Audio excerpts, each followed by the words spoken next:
Hello and welcome to another episode of the Uncommon Energy Podcast. On this week's episode, we'll be taking a look at the results from the Pittsburgh Regional Championships as well as the Yokohama Champions League tournament that took place this past weekend. There were 1,800 players in Pittsburgh, over 3,000 players in Yokohama, and some maybe surprising results. We'll chat about that for sure, give our opinions, and also talk about where the meta moves forward for the Barcelona special event this weekend.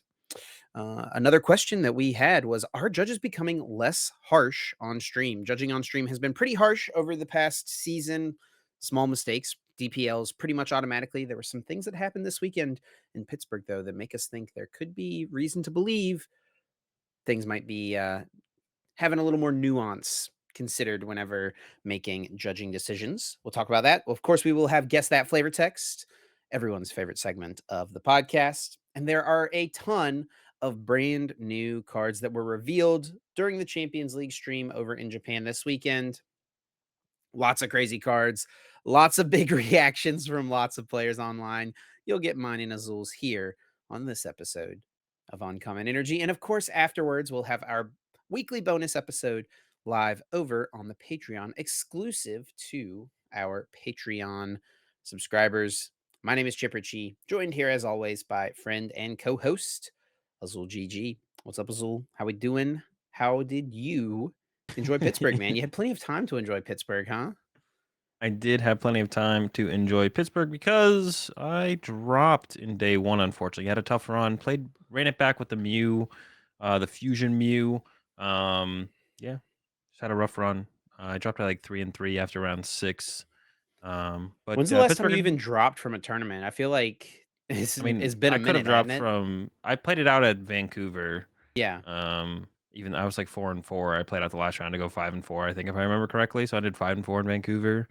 I maybe dropped from whatever the tournament was where Grant got top 8 where we played Reggie's. I forget which one that one was. Maybe dropped in Uh that one. I oh, don't remember. was it Charlotte? I think so. I don't remember, to be honest. No. It was Fort Wayne. Fort Wayne. Fort Wayne. Yeah, it was Fort Wayne. Yeah. I maybe dropped in that one. I don't remember that one either. I know I didn't do very well. But yeah, rough run on this one, but not worried about it. Not a big deal. Caleb and Grant still did decent. Caleb got top 16. Grant unfortunately got 33rd. So not the finish he was looking for overall, I guess. But hey, we went with the Fusion Mew again. It was still, I think, a solid play overall. Don't really regret it. Maybe there's a couple adjustments we could have done different with the list, but overall, yeah, Pittsburgh was fine. It wasn't anything super special overall, but yeah, had a good time still. Pokemon events are always a good time. And how about you, Chip? How was how was your, I guess, new job? Is it your first time you ever done anything like this Yeah, at yeah. a regional, right? Yeah, so we hadn't even talked about this on the podcast yet. So I was in Pittsburgh. A lot of people kind of saw me walking around. I was in street clothes. I was not casting, was not like head to toe in the suit or whatever. So a lot of people were like, "Oh, are you playing?" No, I was not playing. I was not casting. They added a new line, a job to the production line at regionals this year, where there's someone backstage who is dedicated to like pretty much the main role is just putting the cards up on the screen during game and keeping track of the lost zone counter and updating the rest of production when prize cards are going to be taken so they can get replay of it. That's another new thing they added this year. We had replay at this regionals. We'd had replay at Worlds and Yeah, the ICs, I think, but they added it so it's going I to don't be think it all was the at ICs. I think it was just regionals this Worlds. year.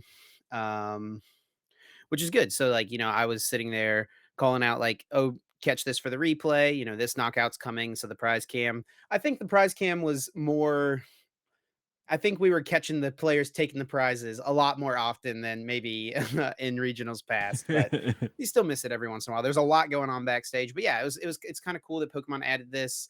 I am still casting at points this season. This is not me doing this instead of casting, but pretty much they've just added this as a job for casters when they are you know there's a bunch of us, so like they rotate us through, right? So whenever someone would be off for a tournament, they'll have an opportunity to still get some work in. So that's pretty cool that Pokemon added that. The role, I think, in the credits is called subject matter expert. Sounds really fancy for someone who's just throwing some cards up on the screen, reviewing some graphics and stuff like that too. But yeah, just kind of part of the production line. So it was actually really cool. A whole different perspective on like what goes into these live stream productions, how many people are back there working.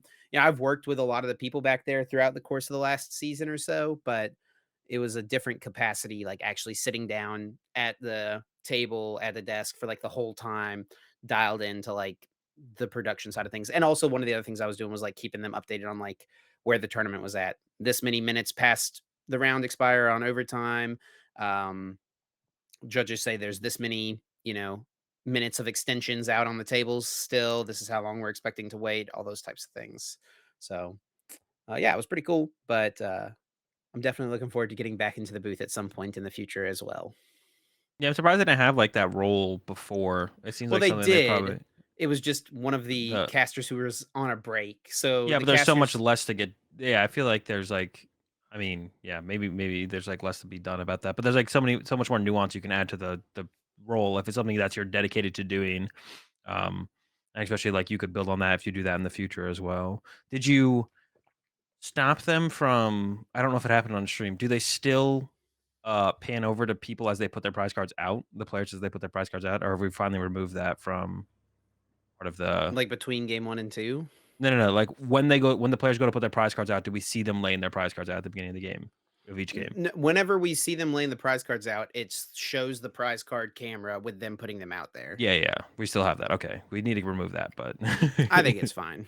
no, I literally knew that I prized Phoebe in my top 4 match against Sander. I've Sure. said this before, There was like, actually it a needs to be situation I removed from the think game I or from the heard. stream. It needs to be removed from the stream. Yeah, yeah, maybe so. Maybe it's It's something not like, to. all you need to do is just, like, let the player set up normally, and then you flip over to the prize cam with just not while they're laying them out, and then if there is something important prize and there is, like, a gasp in the crowd, and even if the players do hear it this time around, who knows whose prize card is it and what the heck is it, right?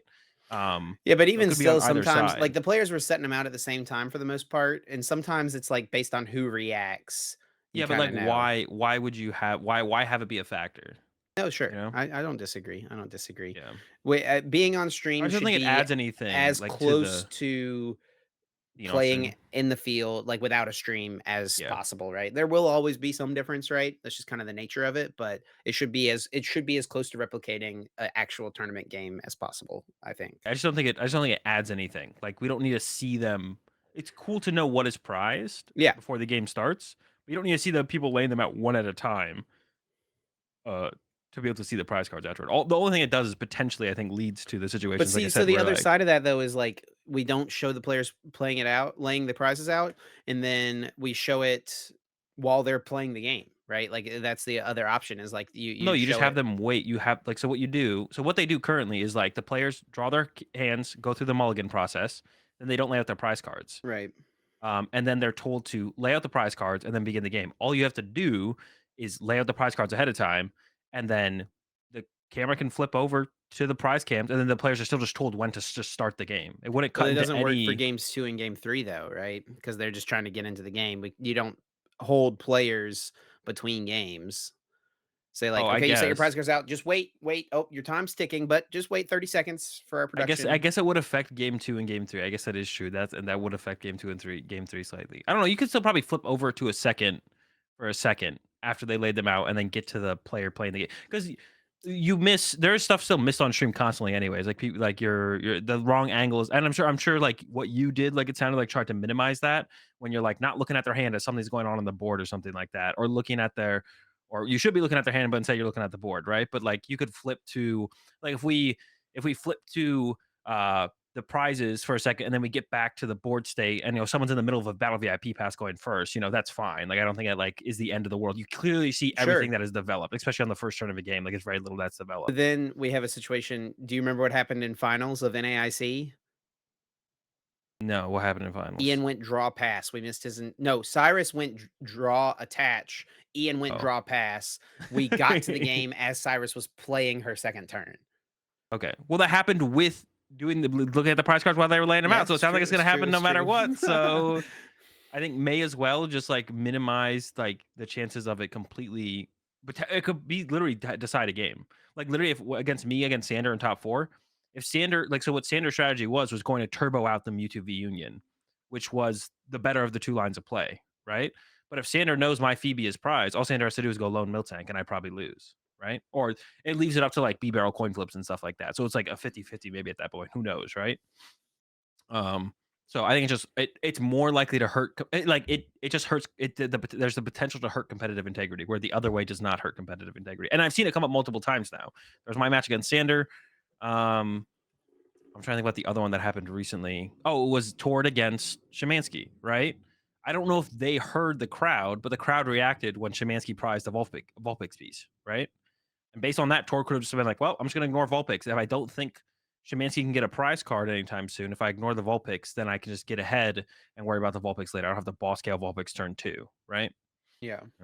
So I don't know. I think it's just No, best to try totally to fair. avoid that if we I don't can. disagree. I don't disagree. It's far from a perfect system, and we're always looking for ways to make it better. That is for sure.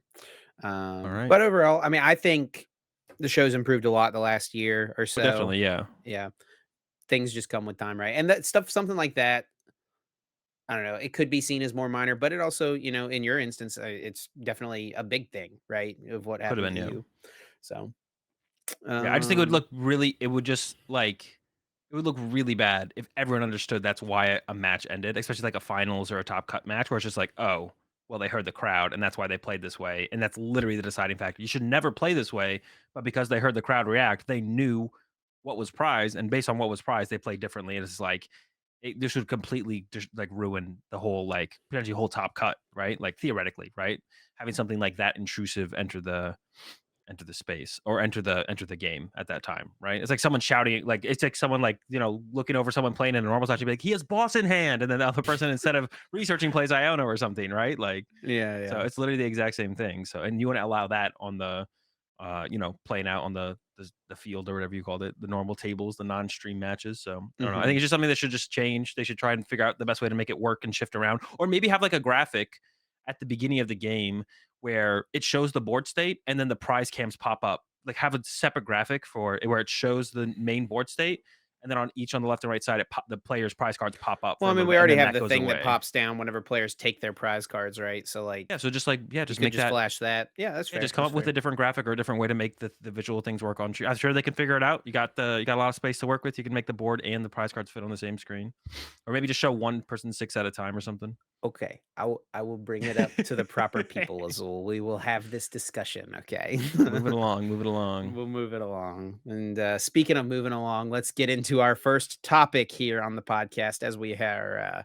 already 13 minutes in of our intro. Okay, we've got some results from the Pittsburgh Regional Championships, largest regionals of all time. 1,778 players competing in the event, 187 day two, I want to say, something like that. Massive, massive event. The bubble Almost was 200. gross when we get to day two things, like, or I guess it wasn't necessarily the bubble was gross. It was more like people were at 34 match points in round 15 and sitting across other 34 match points players and had to play their games out because resistances and because of, a lot of people were going to bubble if everyone had just ID'd naturally. So Yeah, crazy, crazy times with how tournaments are running these days. You have to have an extremely good record to make it into top eight. Obviously, it's how it should be, but you know, it does beg the question, are we getting to a point maybe where, I guess before we get into the results, we could just talk about this now since I've gone down this tangent. Are we getting to a point where we should consider things going past the top eight for our top cut, our single elimination? yeah. I mean, I think I just want to know what their plan is, right? Because if we get to a point where we have 4,000 players, I think we have to have like just like theoretically, if we had like 4,000 players, we need to have an extra round, an extra round of top cut, right? Are we cutting to top 16? Are we getting an extra round of day one? Are we getting an extra round of day two? Are we going to 8 rounds or 7 rounds day two, 10 rounds day one? Are we going to a top 16? Or are we getting like pods and then we like take the top eight from each pod? Like both pods would play day one, um, play day one, 9 rounds, day two, 6 rounds, and they take the top eight from each of those, and those become top 16. Like, I just want to know the point. I would like them to just like add it to the to the kicker sheet and just be like, okay, this is the point where something else happens. I just want to know when Pokemon thinks something else should happen. Just I just want to know because maybe they haven't even thought about it, which is possible. I assume someone over there has put some thought into okay, at how many players do we add an extra round or an extra round of top cut or something like that, right? Yeah. Yeah, and it might be a situation of, like, those conversations haven't been had, but tournaments have grown so much in the last 12 months that they're, like, starting I to better be start having had. them. Yeah, Yeah, yeah, yeah. we Because might not it's get to I the mean, point it where is it's I mean, like, rapidly maybe changing. NAIC and EUIC, like, might be the tournaments this year where it looks like, okay, or it really feels like, okay, we need a little bit more here Yeah. because I think we're gonna break 2,000 players at both those tournaments probably, right? Yeah, 2,000 I masters at think both so. I think those. it's very likely, to be honest. Because I mean, looking at the standings, the final standings here from Pittsburgh, there were 6 players at 35 match points after round 15 finished, and only one of them made it in to top 8, and it was Rahul Reddy, and he had, like I'll look it up. I think he had, like, 71% resistance or something like that. Like, Yeah. and I I mean, guess this is that's what you definitely have one of to have in order those to get past 5 other people, right? yeah, this is definitely one of those situations where, I mean, with that many 30 this is the difference between bubbling in or bubbling out. If you're someone who didn't make top 8 in this situation, it's kinda like, "Eh, whatever." Like, only one person gets to get there. It's all it comes down to a opponent's resistance and opponent's opponents. You didn't really bubble out if you're anyone besides Rahul. Rahul was just lucky enough to be the one that Right, bubbled in this right. situation. So, everyone always assumes in these situations that because they had the same record as the 8th person, but there was 10 people that didn't make it, only one did that they bubbled out, but it was just Rahul bubbling in, Yeah, Rahul bubbled in flip with side of it. 68% Pretty on the good. And opponent's no one was win even close, rate. right?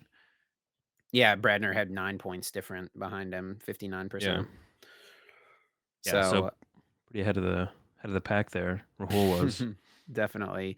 But let's talk about the decks. What won starting off, and it is a deck you're very familiar with, Azul Kyogre getting the win, and it is a player we're all very familiar with, Andrew Estrada, the Yep. 2014 world champion. He's for a long time been one of the best players out of Canada. He really doesn't play quite as often. I feel like there was a couple years where he didn't play quite as often as like a lot of people, but he played a decent amount last year, was like at a decent amount of Yeah. things, and then um I think he made day 2 of Worlds, and then No, I don't think, Shauna made day 2 okay, this well, year? he got Year top before he got 8 top back in 8.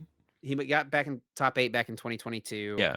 won in 2014, and gets, a big time win here, being the first player to ever win a regionals in the new prizing era.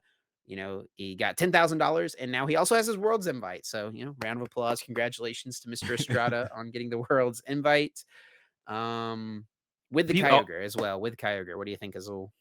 yeah. I mean, I think Kyogre was pretty solid. I was pretty, like, I thought Lost Box was pretty solid going into the tournament. I hadn't played a whole ton with it myself, so I didn't know, like, which build was best.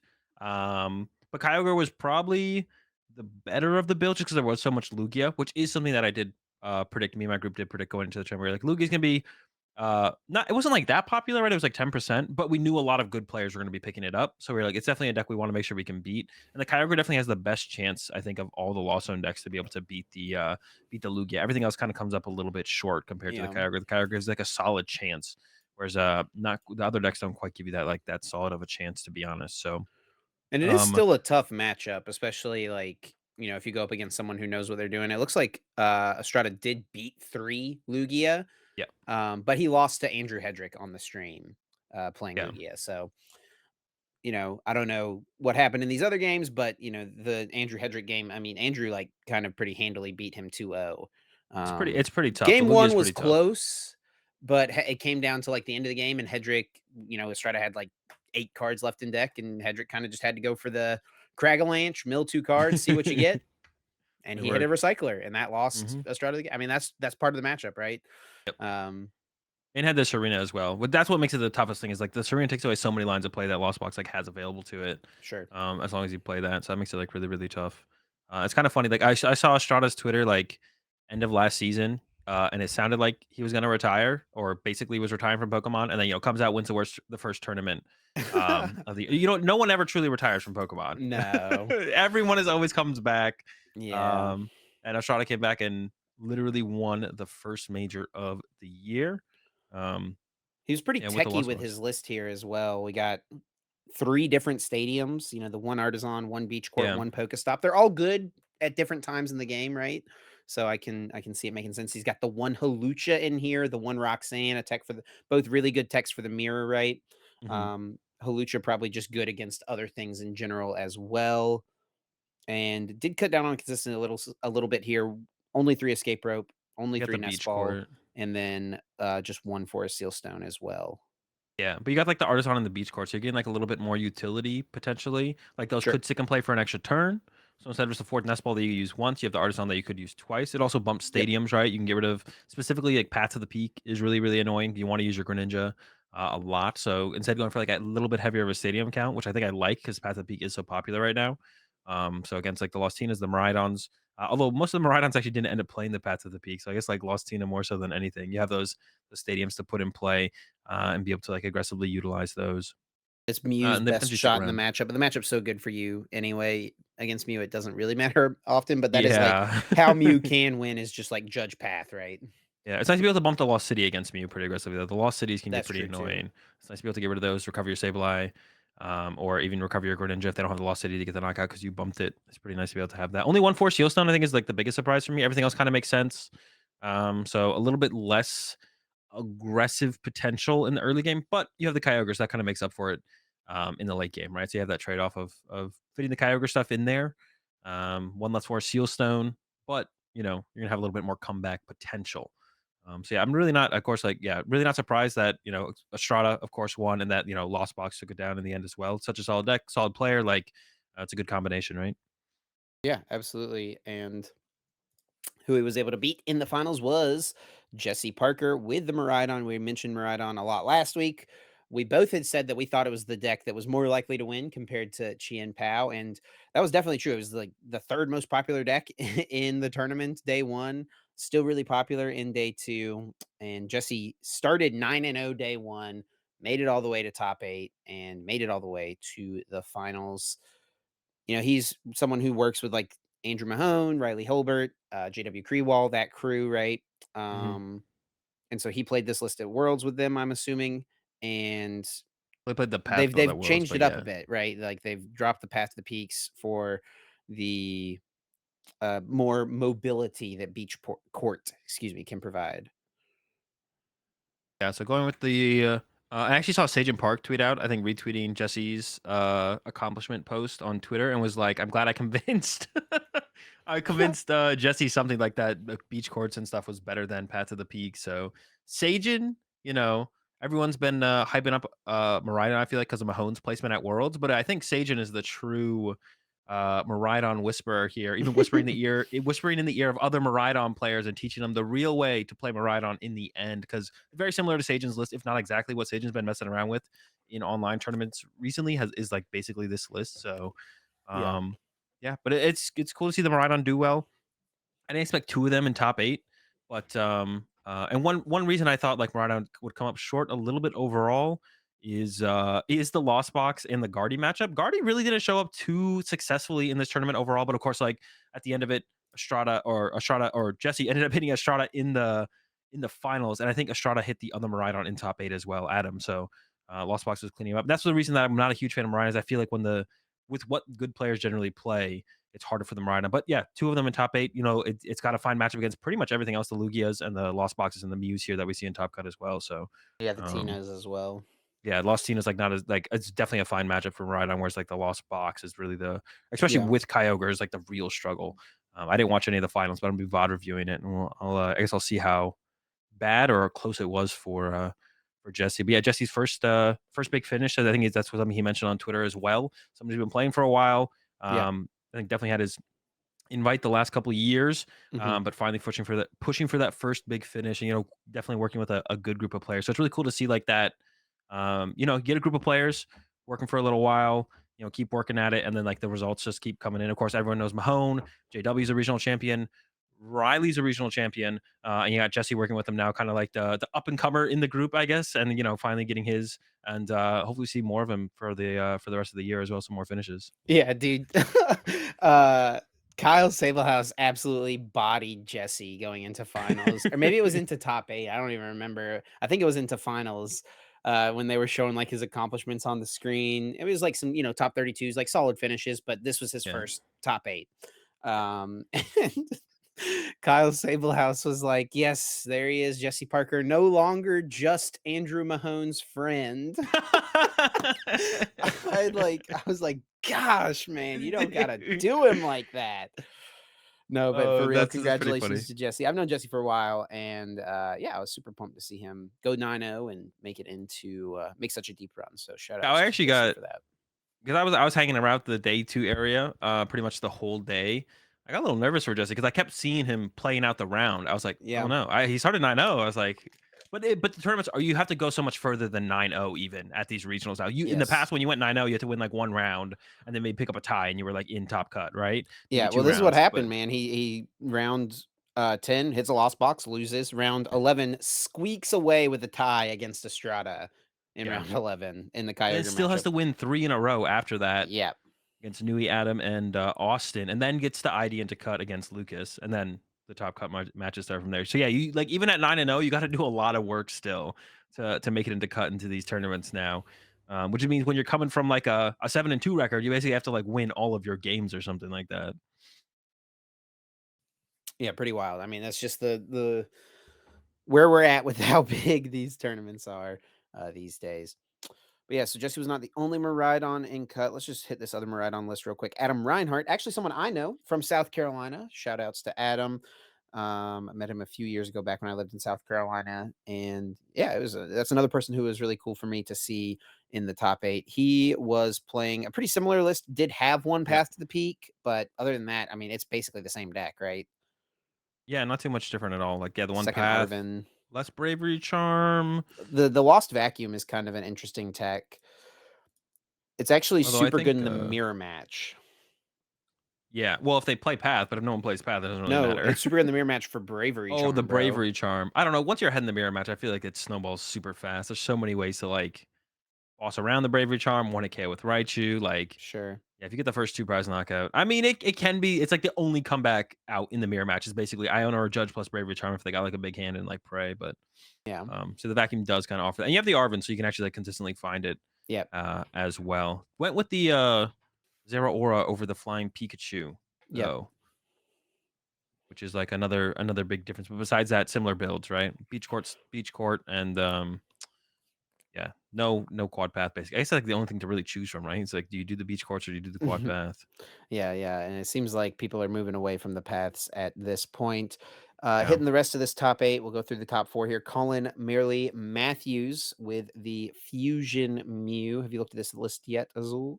I have not, but it looks yeah, nothing too crazy, right? The Box of Disasters, Town the store Town in there. Store, that's something that, me and my group played as well. We had the Town Store and the Box of Disasters. There's a penny in here, so really trying to prep for that Lost Box matchup there, and, yeah, but nothing too crazy. It still had the Ice Cube, which I think a lot of people, myself included, ended up cutting. I was like John's list also, like, had the Deoxys in there, um, but yeah, it's sticking around with the Ice Cube, which is interesting. I felt like the Ice Cube was probably actually, I really like the idea of the Deoxys, to be honest, after I looked at John's list and kinda thought about it a little bit more. I feel like the Ice Cube Yeah. definitely lost some value, but yeah, Fusion Mew, doing it again. Another top placing, no surprise at all. Although the one thing I was surprised about is Mew did drop under that it's like the lowest it's ever been. It was like at 8 point something percent in day 1. I Yeah, think the you wanna lowest it hit the got meta to share real quick? yeah, I think since its release, the lowest it ever got to was like 9.3. Um, and now we're at an 8.3 from you. I don't I have a hard time believing it's gonna go lower than that though. Maybe. Yeah, this was the lowest. I mean, at Worlds, it wasn't on the graphic because there was only 5 decks on the graphic, and it was 6th day 1 of Worlds, and it was like 9%. So it's like Yeah, it did dip down just a little bit. just a wee bit. But then when we moved into let me pull up the day 2 one here, it, surged up quite a bit, up to 13%, decent little pickup there. Yeah, I mean, Still day 2 is was like a finding little success. yeah, day 2 is weird because like, it just becomes a narrower meta overall, right? So everything's gonna increase generally in the top half of things because those are just the better decks. You'll just Well, see them be sometimes more stuff stays popular. the same, Lost Tina, Well, 13% yeah, day yeah, but, 1. like, they're never getting, like they're usually not dipping too hard. Like, we'll see bigger numbers, like the 18% from Lost Box, 70% from Lugia, right? But, because you can even see, like, other decks on the alpha graph is 18%, whereas, in day 1, it was what, 30%, I Yeah. think? Yeah, so we're just gonna see more it's gonna be more top heavy every single time. There'll be more percentage of the decks in the top 6 decks on the graphic day 2 than day 1, so Yeah. Definitely, for Um, sure. I mean, what was always interesting to me is when we see something like on day 2 graphic that wasn't there day 1, something that, like, was not super heavily played, but then ends up doing pretty decently, like if Charizard had done well this tournament, which we'll talk about our, prediction recap in a minute. Charizard did not do the best. Let's hit the rest of these top 8 decks. We did have Andrew couple Hedrick Lugs. and Rahul Reddy in top 8 with the Lugias. The only real difference here, I think, between the lists, there's a Jet Energy in Hedrick's list, and there's a Penny in Rahul's list. Both opting for the one Burnett, I think, is like a standout. We've been seeing quite a bit of two Burnetts, but Mhm. both opting for the one Burnett. Um, yeah, nothing too crazy. One Jet in Hedrick's list. I think there was a zero Jet in Rahul's list. So yeah, just Lugia doing Lugia things. Nothing really new or wild or crazy. Yeah, and Hedrick to get the one jet did not like cut in energy. That's something we've been seeing a lot is like minus a V guard plus a jet, right? He just Yeah, added in the jet, so like had an extra energy had as the well, which is, you know, 14. it lets you be a little more liberal with how you're, you know, playing your energy cards out, right? Yeah, yeah, definitely. One other Lost Zone deck in the top 8, the Lost Tina from Michael Chen. We should put what do we put Lost Tina as? A B tier deck going into the We weekend. had it in A and we moved it down Give it to to B. B. It did pretty well overall. I think Bradner was ninth place with it. Yeah. Like I said, not a bubble out. Rahul bubbled in, but yeah, they were still close. You know, we don't have like the. I want to see like a deeper. I want to see like down to like top 32 and really see like how things shaped out overall. But we don't have a great. Oh, well, you can do it there. Yeah, perfect. We can do it here. A lot of lost box actually. A lot of lost zone, right? Yeah. Yeah. Not in the like out right outside in the top 16, right outside of the top 8. Two lost zone decks in the top 8 overall. A lot of Lugia up towards the top as well. And nothing too A crazy. lot of Lugia in top 32. Just a couple Gardevoir. Looks like it was Yeah. Tord and Yeah, Gardevoir 30th struggling. place, and then Michael Davidson, who yeah, shout outs to him for a top 16 finish. His first, he's a first year master, was a Nice. top player senior, getting top 16 at your first Master Division regionals. It's pretty impressive. Yeah, definitely. Yeah, I think the Gardevoir players. I'm just like yeah. I think one of the big things that probably caught Gardevoir off a little bit was the amount of Lugia. Like I said, that's something me and my group predicted was a pretty decent amount of Lugia. So I bet most, if not any of them, were playing Temple of Sinnoh, which I think is the Yeah, huge swing card in the matchup. Is the Temple of Sinnoh? yeah. So I wouldn't be surprised that's why decent amount of the Guardy players Let's see. struggled this tournament specifically, but also Lost Zone stuff showed up in general. But hey, I don't think like Lost Zone against Guardy these days feeling pretty 50-50. So I don't think that's like a huge struggle for the deck overall. Yeah, Tord, it looks like went 1-1-1 against Lugia. Michael Davidson lost to a Lugia, lost to a Miraidon. A couple Lugias He though. went 3-1 against Lugia, so he Yeah, overall was doing pretty good against it. yeah. They maybe have the Temple of Sinnoh as well. I know Tor didn't have the Temple of Sinnoh, but Right. that's really the big difference in the matchup. Yeah, Rowan here on Guardy lost to a Lugia. Beat a couple as well, though. So, I mean, just because you don't Yeah. have it doesn't mean it's like, you know, it's not like, It's winnable still. It just feels yeah, it feels really comfortable if you have the Temple of Sinnoh. yes. That's when the matchup feels super comfortable. Otherwise, it's feeling pretty close. And if the Lugia player draws well, I think it's like just you just can't win. They should always win the prize trade. Um, And then I the think the last other last deck unique in deck here to talk about yeah. is Lucas Zing with the Chien Pao, or as many people call it, Blue Miraidon. Yeah. So this is the list that like like a ton of Canadian players played this at Worlds. Yeah. This Turbolist. I played against a Canadian player playing this at Worlds. I think this is actually what Estrada played in day one of Worlds. I remember walking past the tables. Uh, and I believe this is what Estrada was rocking. So it hasn't really shown up yet. I've been seeing a lot of people playing this kind of turbo build in online tournaments. But finally, is this like Chiembao's first top 8 in general? It might be. Has it Is top 8 it? anything I mean, else? it hasn't had that many tournaments, I guess. Yeah, that's true. But yeah, I What, it don't was remember legal it. for NAIC and that's it, right? Oh, true. So it's NAIC Worlds. Yeah, Okay. yeah. It's been close. Obviously it's not no like Gardevoir power level of It's deck or not anything no. like that. It ain't no. It's not no. But yeah, this build is something that I've wanted to try and mess around with personally. I just haven't really had the opportunity to. But we Hmm. see it here finally getting its Chiampao's first top 8 so far. I'm still not overly impressed with the power level of the deck, but it's cool to see it, get in there at least once so far. We are getting the new set release, so who knows how Chiampao fares in the new meta, but at least it got there finally. Yeah, no Pidgeot, sadly. No Pidgeot No in the Pidgeot. Chien Pao deck. Yeah, That's it what just hit you way probably too hard. you gotta be a little faster than Pidgeot allows, I guess. I feel like B barrel is like essential in the deck. B barrel is so Yeah, powerful I with agree. Chien Pao, the way you like move through your hand, how quickly you do, and like the recovery from Iono is like super important. That's another thing. Even if there wasn't that much path in the format, I still feel like Pidgeot wouldn't be that great because when you get Ionoed, you need more than just like one card that the Pidgeot offers. Like the B barrel, I feel like is really sure you're not guaranteeing anything, but you can actually get the 2 cards or 3 cards that you might need. Whereas like the Pidgeot only locking Well, in one of here's what them. the setup's gonna be coming up soon. It's like you're gonna get Ionoed, you're gonna get knocked out, you're gonna promote your EX with free retreat and the ability that draws you up to 3 cards. Does it need to be You're in the active though? I don't think it needs to be in the no, no, active it to use it. doesn't. But you're gonna promote it, bro. You okay? Sure, Azul. Promote your Pidgeot then, okay? Whatever What you about a want to Mew? Can promote. we send up a Mew? Get a Mew in there too. Oh my goodness, We send a what is even Mew. happening? Search. But We that doesn't draw a have little free bit with retreat. Then you're Mew. needing making yourself needing even more. That's fine. Well, we got one. We just need the double superior energy, with gives us one extra energy, or double superior anyway. So it gives us the one extra energy. We're cooking. Yeah, yeah, yeah, yeah, yeah. Maybe we're cross switching that turn. You know, Yeah, off of our, Iono to one, we drew 2 cards. That's why we got the Mew. It finds half the cross switchers. We're good to go. And Pidgeot gets the other. Let's Hey, go. there we go. The deck is broken now. But yeah, that's the top 8. It would have been cool to have a little bit more to work with. This is what I was saying. There's actually something that I mentioned. It'd be really cool if I mean, I guess we have the decks to look at here on the. I guess it's Yeah, like but the this isn't same thing. official. This is just like, you know, Oh yeah, this is like this is autofill by PokeStats Live. players, This is all this information comes from players who played against these players and then going on reported what here their and deck was. reporting what they played against, right? Yeah, yeah, yeah, that's true. So yeah, it would be cool if like RK9 just literally the tournament's done, submit it. Like I said, I feels like it seems like it's probably just a push of the button. Maybe it's not just a push of the button.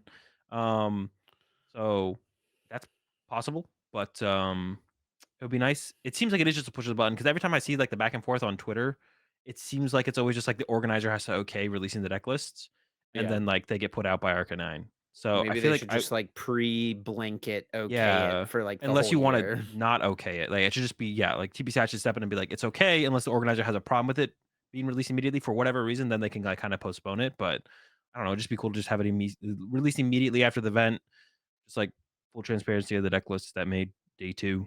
I think that'd be fine. I don't think that'd be like a big deal or anything, but not doing that obviously after this one. That was something that I was curious if it would happen. Mhm. But yeah, obviously did not happen. Maybe in the future of the rest of the year, who knows? So we did make some predictions going into Pittsburgh.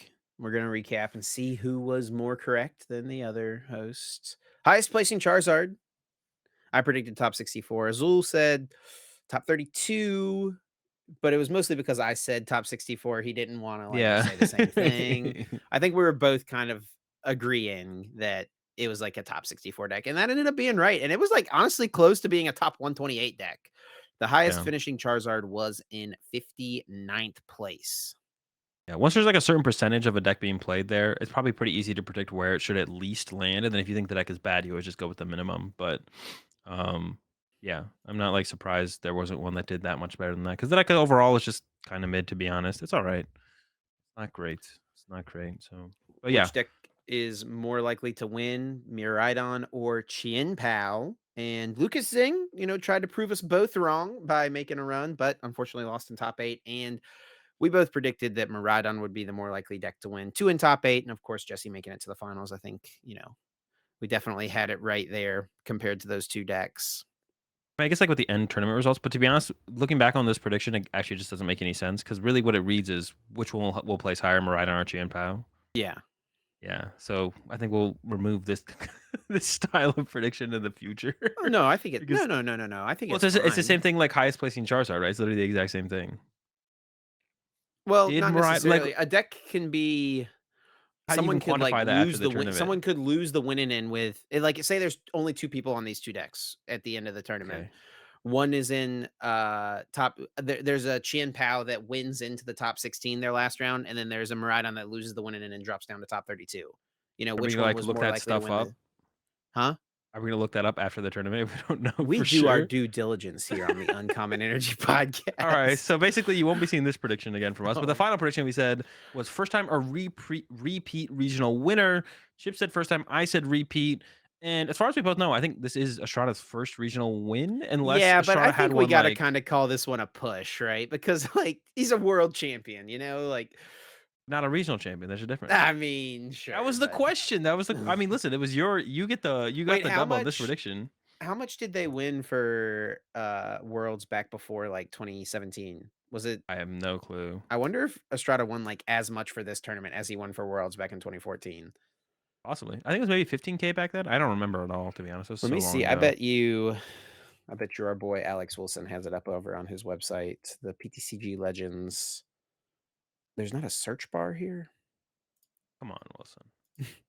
I can't just search an event? No, that's fine, I'll You just find it. like Control F. No, I found 2014 World Championships. We got the results, Oh, there it Andrew is. First Estrada place, with the 10K. win. What's It's up? 10K. It's 10K. Where was it? Wait, right there in the Oh, it's right right. here, I see. Yep, But now I'm like first place, curious. 10K. Yeah. So Estrada won just as much for this tournament as he won when he won Worlds back in 2014. Pretty wild. Now I'm curious. Oh yeah, so it looks like the lowest it ever. Well, there was no in 2004. It was 7.5K, and then that changed in. Eesh, when did it change? 2012. It changed in 2012. It increased to 10K from 7.5, and then it Jeez. didn't change again And they're also prized out until as scholarships as well. yeah, and then it didn't change until 2015, where it became 25, and now we just had the most recent change 8 years later for All the way 24. up to 9 years later. 2016. No, 2016 was cash. When was it that they added it to be cash? 2015, I 20 guess maybe? 2015. Yeah. I mean, they actually like once they made all payouts cash, you could turn your scholarships into cash if you wanted to at that Like point. even older ones that we were still sitting there Yeah, because waiting. like yeah, the scholarship that I won at 2010 regionals for 1.5K, I turned into just 1.5K after they changed it in 2015 What'd you buy with it? or 2014. Nothing. I don't even remember. I just turned it into cash. I don't know. Yeah, I don't know. I Food. didn't go to my way to get anything. Yeah, food maybe. Um, Well, that was not the only tournament this weekend in Pittsburgh. We did also have the Champions League event happening over in Yokohama. Of course, the Champions League tournaments, if you don't know, it's 2000. kind of like our regional championships if they were like uh 3 times as big Twice and as big. Hold or on. I guess that's true now. Hey, we're Yeah. getting up there. Hey, come on, give us some credit here. It's twice as big, but This is true, like actually. 12 times as many people wanted to play in it, right? Yeah, there's like 10K people signing up for a lottery that 3K people make it through. So yeah, that's true. That is very So true. And they seem to be hard capped around 3K too. Like it we seems haven't like those seen are always the one. numbers, right? Let me Yeah, we haven't seen really anything that bigger than 3K. I think their Japan Championships was like 1900, but that's like more of an invite system.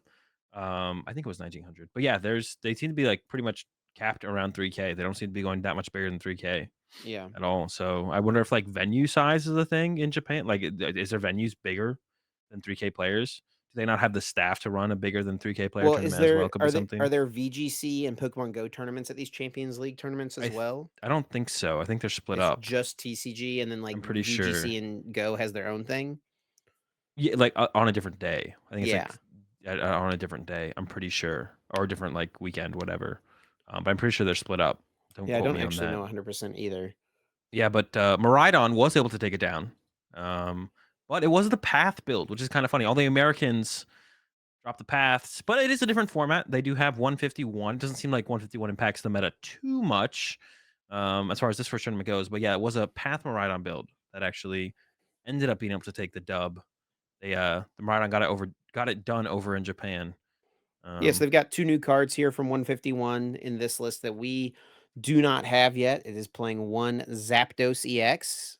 It's 200 HP lightning type with 2 retreat cost, but the ability Bolt Float, if it has a lightning energy attached, it has no retreat cost, and its attack for 3 lightning does 120 and then also 90 damage to one of your opponent's benched Pokemon that already has damage counters on it. So this can kind of become a pivot, also a yeah, decent attacker, high amount of HP, some spread damage. You can get 2 prizes from this, and their format is best one, like you mentioned. If you kind of surprise your opponent with it, they're not use them. anticipating it, just slam it down, and you can take like a 3 prize turn potentially. Yeah, yeah. So you're gonna be able to cheese people a little bit. It would be really annoying to like go up against a Maridon deck and like have to bench Manaphy. Like that sounds like so annoying. It's Yeah. like, bro, come on, like against them too. Like, give Well, me a and another break. reason they have to bench Manaphy even as well Yeah, is the Mew EX. It's like you're Mew gonna have to bench EX. your Manaphy against Gardevoir coming up here soon. Yeah, so the Mew EX, another new card. It's got that restart ability. You may draw until you have 3 cards in your hand. So little bit of a reprint as far as the ability goes of the Instruct Orangaroo. Is it Instruct? Yeah, no, Primate Wisdom. Yeah. And then the Bro, how are you gonna totally ignore Cricketune V like that? it's got 180 HP. It's got free retreat cost, unlike Cricketune V. And then for 3 colorless energy, the Genome Hacking. This is like why what probably it's like a good ability and a good attack, but it's not game breaker. We're not seeing any quad Mew EX decks anytime soon. But it's like a No. cool one of you can include for a little bit of draw power. And then for the attack, choose one of your opponent's active Pokemon's attacks and use it as his attack. So you could do something like boss up a Greninja, Radiant Greninja, and then use Mew to copy the Greninja's attack, and then hit 2 things on the bench for 90 damage each. So I mean, Lost Box decks are pretty reliant on Greninja as like draw support, so you're gonna need to like put that in play to begin with. But now, if you go up against a Miraidon player, if they got the Mew, you have to like bench your mana fee, which is like really, really annoying as something like a Lost Box deck, It's pretty for crazy sure. too. Like, I mean, this looking at this card, it's a good card, right? But you wouldn't expect it to be like crazy. You scroll down and you look at deck lists that include this card here on the Limitless page. We see and this is the first tournament with this card legal, by the way. First place Yeah. Champions League, second place Champions League list played it. The fifth place Champions League deck played it. Same as sixth place, also ninth place. I mean, so this card was in so many of the high finishing decks. Yeah, it was in quite a few. Maybe it was the diff, the card diff. No one else was running it besides these players. Got them all the way up there. It definitely seems like it's going to be a pretty powerful inclusion in a lot of decks, for sure. We even look at the second place list, the Lugia build. Yeah, like I Yeah. said, that had it as well. Colorless Lugia, which we haven't seen too much, hasn't seen too much success over here, in America, There Europe, was a couple in top anywhere outside 32 of of Japan. Pittsburgh. Oh, was there? They finally starting to creep up there, There was, making Gabe their moves. Shumway played it at 24th place. Maybe it was just him. I thought I saw Yeah, it might have another just been one. Gabe. Yeah.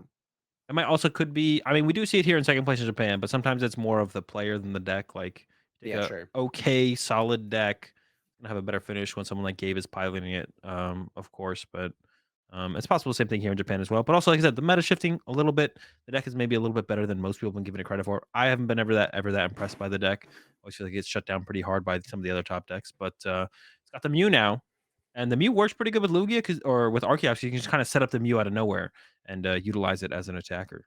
A little bit of draw Yeah, support. and it's pretty I mean, it's drop like, late game consistency, refill your hand. It's a Down on door. free retreat pivot that you can send up, which is something like Lugia can definitely utilize. I mean, this list does have 4 jet energy, but it can be Well, there's only nice. 2 research in this list. How are we getting our Archeops in the discard pile? Yeah, so this is where things are a little questionable here, and I think it's the supporter count. I mean, there's 4 bosses orders, so like being super aggressive after stuff, maybe partially because of the block Snorlax being in Yep, this list, which is put them definitely a down. surprise inclusion to me.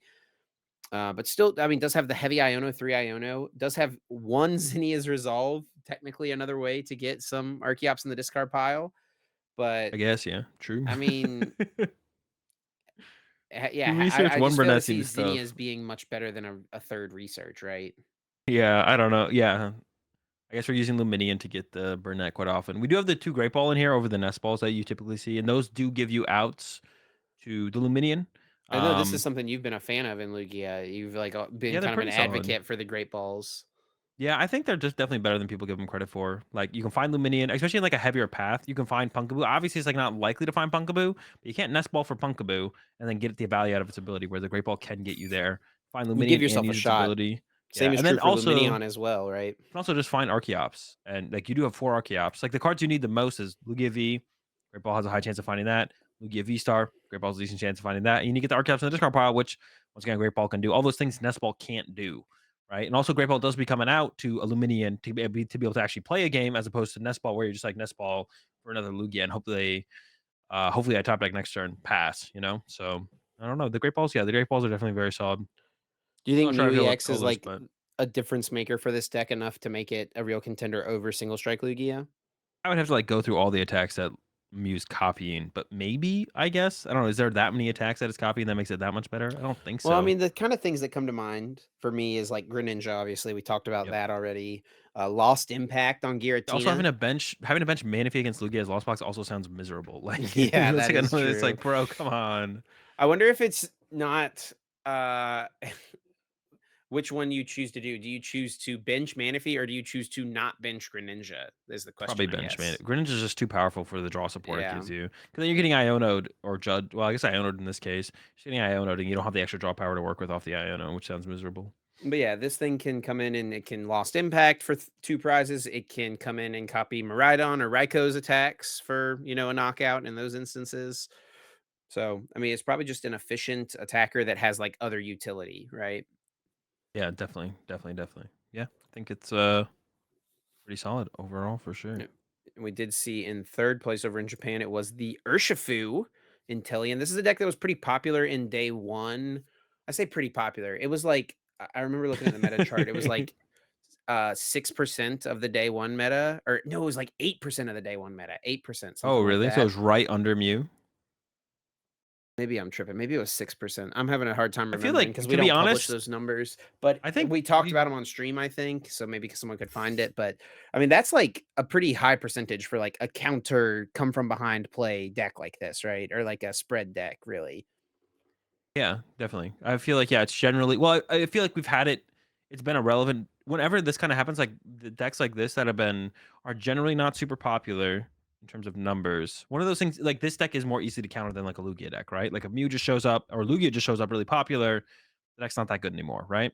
Hmm. But it was a pretty good play for this tournament. Tournaments are really, really big, so it's hard to worry about one or even two matchups sometimes. And then as the decks are in the meta for longer, more people are just willing to pick it up and try out the deck and make it the deck that they're bringing to a tournament, right? Imagine Um, sending up your Mew EX to copy Gmax Rapid Flow. Yeah, that's pretty cool. It can be an interesting time with the Mew EX for sure. There's so many easy ways to power it up, to be honest, even with the triple colorless requirement. That would actually, to be honest, if you're looking for more ideas to send over to whoever chip, like doing like a 12 deck graphic, like going like one graphic and then you move over to the next and show like the top, the percentage of like the top 12 decks think would be something worth looking at. It'd be cool to Sure. just see those percentages as well. And it feels like it would add like no, it's not like cutting into the time of the broadcast or whatever. It gives more stuff for the casters to talk about too. We When you guys always are need doing that. that. Yeah. So like get a second graphic, look at the top or make it like 5 and 5 even, right? The first graphic has the top five, second graphic has the next five, and then the other would only be like 8% or something at that point, maybe even less. But a little bit more to talk about. Look at some more of the other decks that are, not in the top six, but still pretty popular, right? Still definitely factors in the meta. Cool to see. So we see the Urshifu in third place, and then it was Gardevoir in the other top four deck over here in Japan. Looks very similar to Tord's list, but they do have a New big stadium. new card for this deck that we do not Yeah. have yet, and that is the what is this thing called? Moonlight Hill Stadium. Once Yeah. during each player's turn, that player may discard a basic psychic energy from their hand to heal 30 damage from all of their Pokemon. Yeah, pretty cool. I don't actually this to be honest, looking at this list, I don't even understand why they play the collapse stadium. Why do you even play collapse in this build? You have no Luminion. You don't even have the Force Seal Stone to like aggressively put Zacian in play.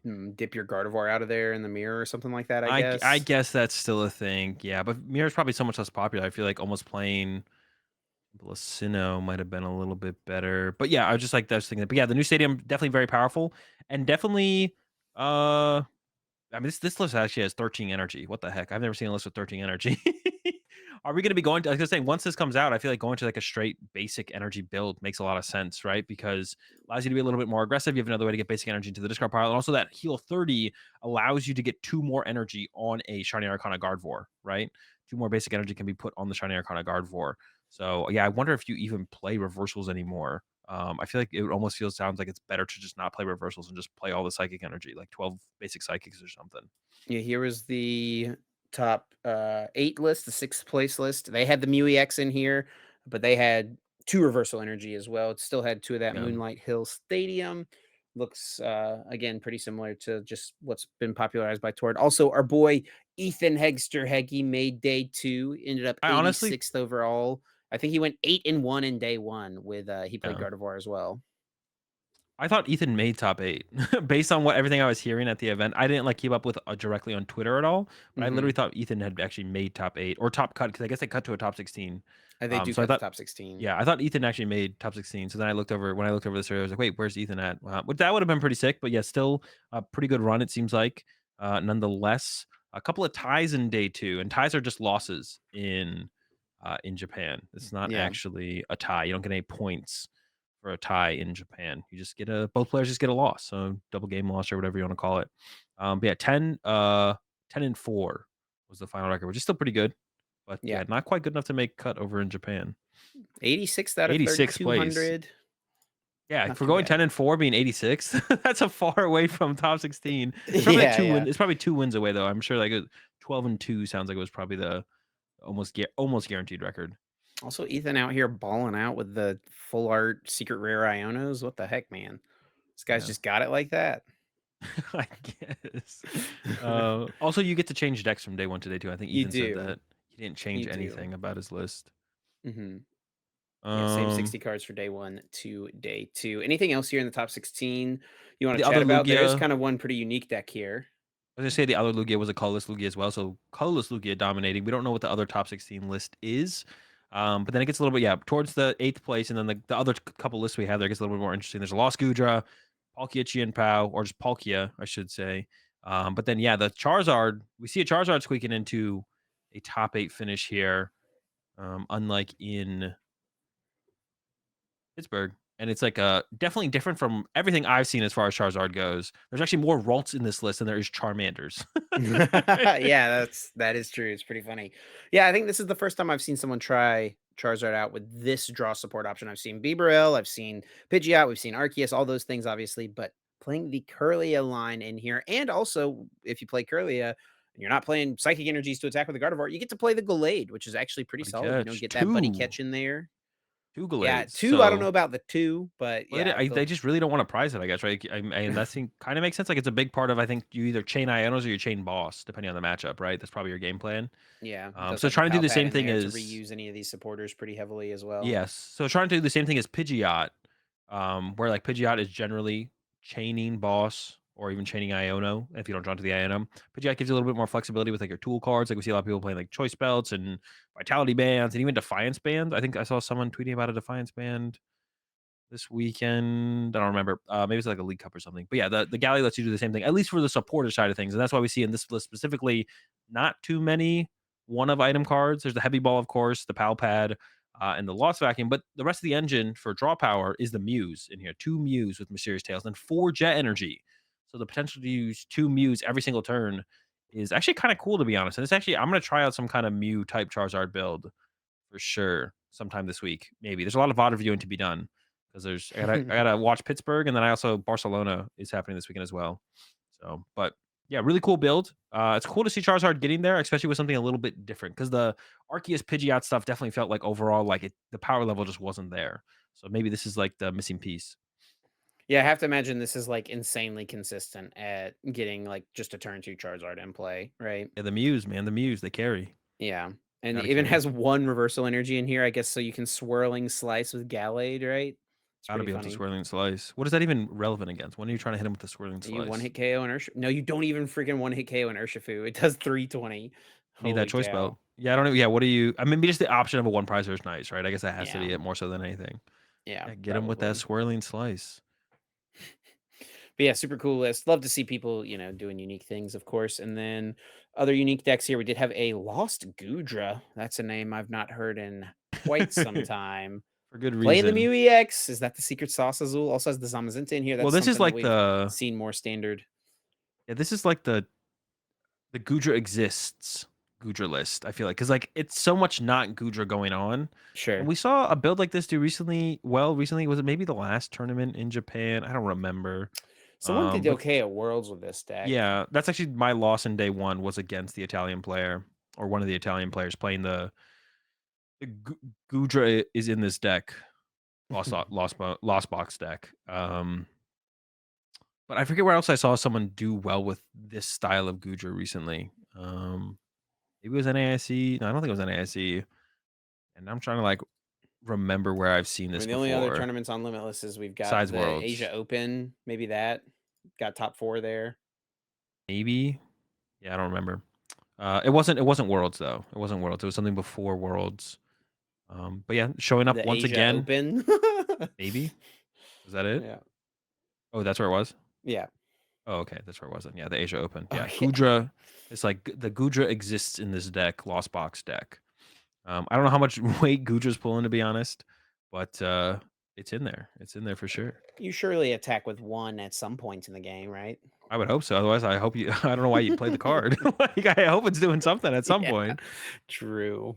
It better be. But yeah, you got the rest of the friends to back it up a little bit there. And they had the Mew in there Why not? Mew seems to be that good. Mirage Gate to it, attached to it. It's good to go. It's cooking. A little bit of And draw the power last as list we well. have here is for a Palkia deck. This is where everyone's Temple of Sinnohs went, apparently, into this Palkia deck. They got two of them. And it makes sense. As the Lugia matchup, probably gonna be pretty tough for Palkia, to be honest, I'm not too sure. Every time I played against it, it's been tough. That might have been one of the reasons that, like, Cyrus played the Articuno at Worlds, was because of the Lugia matchup, to give yourself like, slow him down a little bit, set up your 2-hit KOs, because you're really not one-hit KOing a Lugia ever in that match. Even hit KOing a T-Tar, if they got a V-Guard on it, can be tough, so, the Sinnoh was probably helping out a little bit. Yeah, for sure. I could definitely see it. But yeah, other than that, pretty similar to what we've kind of seen from this deck. Other than that, though, nothing super crazy. Two lost Tinas. There's no lost box in this top 16, which is maybe Yeah, the no biggest loss thing to and note stuff. here.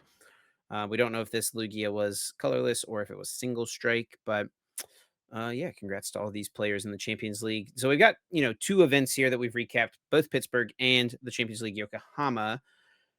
But there is a tournament this Hold weekend, on. Azul. Well, one What's thing up? you talked about mentioning, we don't have to mention it if you don't want to, but just like one Oh thing yeah, when yeah, you look yeah. at the players in top 16 here, it's not a knock on any of the players, but like, and I think this is how I felt whenever I look at Japan's results in general. Now, you have to like actually play to like know the local players, but if you click on like all the names here, from the players who are in the top 16, there's very few repeat finishes from the players in the Yeah. top 16. Once again, not a knock on any of the players who did. There's a couple. Now, one thing is like Japan does have less major tournaments than something like, I mean, Europe, Latin America, or America, to be honest. They have less major tournaments. But I think this, and this is what I talked about too whenever I noticed this on my stream one day, is like, I think it definitely speaks to the lack of consistency from best of one versus best two out of three. It's like you just see less repeat finishers overall, where it's like, and but one of those things as well is like, I'm sure locally a lot of these players are known as very good players, and there's this is just them getting their first big finish, just like Jesse did this past weekend in Pittsburgh. Sure. But I don't know, it's something that I kind of took note of a little bit. Like even when I looked at European results, I'll recognize a decent amount of the names. Of course, I'm a little bit more familiar with those players, but I don't know. Maybe if someone like plays over in Japan is actually listening to this, can let us know if we're a little bit off the mark here. But I think it is a little bit of an example of like the consistency that best of three adds to the skill level of the game, expressing your skill in the game versus best of one. Yeah, so of the top 16 players, clicking through all their names here on Limitless, only two of them do they come up with other results in their Limitless pages, and they're both top 16 and top 32 Champions League results respectively. So, I mean, it's like, yeah, you don't see like the Shintaros in here. You don't see the Daichis, like the Japanese players we are all very familiar with. You don't see their names super consistently. And it might be the nature of the 3,000 people. It also could be the nature of just 10,000 people trying to register for the tournament. And, Yeah, the lottery system's like a factor of that as well on some of top these of good everything. players like Yoshi and all like these people that we saw a lot last year, Now maybe they Yoshi don't was like the necessarily get one. in. Hmm? Yeah, Yoshi was like the one player who stood out to me last season who like had like consistently showed up Yeah. in multiple top 16s. Yeah. Um, but yeah, it definitely feels like yeah, when you, like, go through and, like, click on some of the limitless pages, then it kind of stands out a little bit more when you're like, "Oh, wait, they just have, like, no other finishes at any of the other ones." But, like, yeah, it might be a little bit of the product of the system. I actually am curious as well, I guess, like, probably not that many players from Japan are actually listening, but do the players in Japan want best 2 out of 3? Is that something the players in Japan actually want? I'd be That's curious a to good actually know that, question. to be honest. Maybe they're all comfortable with best of 1 and no one really wants the best 2 out of 3. I think they definitely want a different invite structure, though. I think I saw Daichi tweeting about that towards a little bit after Worlds. Once things, I guess, got announced maybe over in Japan, I thought I saw Daichi tweeting about that, how like the system is like the same again, and they just want a more I guess it would be an easier system to qualify for Worlds, but like something that doesn't feel like it's so dependent on like getting into these major tournaments Yeah. and A then more stuff like that. realistic path. Yeah, a more realistic path, more consistent path, something you can look at and kind of break down instead of being like, well, I hope I make it into the lottery through the lottery system a couple times. Like, so yeah, I feel like it especially like with a lot of people talking about stuff recently about like how tough it can actually just be to play Pokemon right now when you really want to play Pokemon, unless you live in America, of course, but Europe and Latin America have their own problems as well. It seems like Japan has quite a few problems with potentially their system that would be cool to see fixed. We just like hear about it a little bit less because it's a little bit more disconnected from the rest of the tournaments that are run by DPCI. Yeah. Well, let's keep it rolling here because we are already over an hour. We do have an event coming up this weekend. It's going to be a special event over in Europe. And the news, I don't know if this came out yesterday or today, but over on the Pokemon website, you can see the 2024 regional and special event live broadcasts. Barcelona special event will be live streamed by the Pokemon Company. I didn't And even know down at this the page bottom of the page existed. as well, they mention future tournaments. A lot of the or all of the European regionals and special events, it looks like, are on the stream schedule. So official streams at the European big tournaments, something we absolutely love to see more coverage of all those things. And the fact that there's no overlap between the American and European, tournaments is kind of cool. Like if you're an American player, you'll get to watch these European events playing out and vice versa as well, right? Yeah, definitely cool to see. I mean, no matter what, we're gonna get a good show from the European regionals because Limitless streamed all of their events last year and put on a very good show. Now Yes. TPCI is taking over and doing the production, doing the production side of things, which is like that's fine. Like, but it like no matter what, we're gonna get a good show. Because Limitless was taking care of it. But so I don't know like if it really matters too much that TPCI took over to be honest. But Sure. them stepping up and kind of taking that extra control, I think is like a good thing. It's like a step in the right direction, because like this could lead to then TPCI being like, all right, we're coming to Latin America now, right? We're taking streaming all their major events, doing it again. So I think it is like a thing that we want to see happen. But no matter what, we're going to be getting a good show one way or the other, right? Because I think Limitless did actually stream every major tournament last year in Europe, all the special events, all the regionals. Maybe they missed Yeah. one, so not too much has changed in terms of that. But I think it is like a good sign that TPCI is taking over and adding it to their events because we'll probably see the same thing moving forward, right? Next season, all the regionals, all the special events will be probably streamed again, so it's good to see. It also gives like a lot of opportunity to the European casting talent, I guess as well, to like get in on not just casting the European events, but now they're doing it under TPCI, more chance for them to get into like the internationals, worlds, whatever that might be as well. So cool to see Sure. for sure. Yep. Yeah. Um, So exciting times over there for the European players and casters and, people working behind the scenes and all that stuff without a doubt. All right, hang on. Before Um, we move on, because we aren't going to talk too much about like meta stuff for Barcelona, I don't think too much is going to change. I think Guardi players might add Temple of Sinnoh, but let's make a prediction on who you think it was at least going to win the event. Pick an And we're individual. yeah, pick an individual. Let's do something here. Pick an individual The and maybe problem pick a is who's registered for this thing, 'cause isn't there yeah. only So it's going like to be a little bit 800 of a. spots? All right, what about picking a deck then? Let's pick a deck. Well, you can pick a player. We just got to, Okay, roll the dice and hope they got they got in, let's pick two players each. Let's pick two players each. 2 players each. I'll let Okay. you start. 2 players each. I am pretty sure I saw that this person got in. But I am gonna go with Stefan as my first pick. I I think think Stefan. Stefan's definitely someone who, yeah, I mean, he's won these big tournaments before. He didn't have a great worlds, and I think he wants to, show out, right? So I'm gonna go with Yeah. Stefan.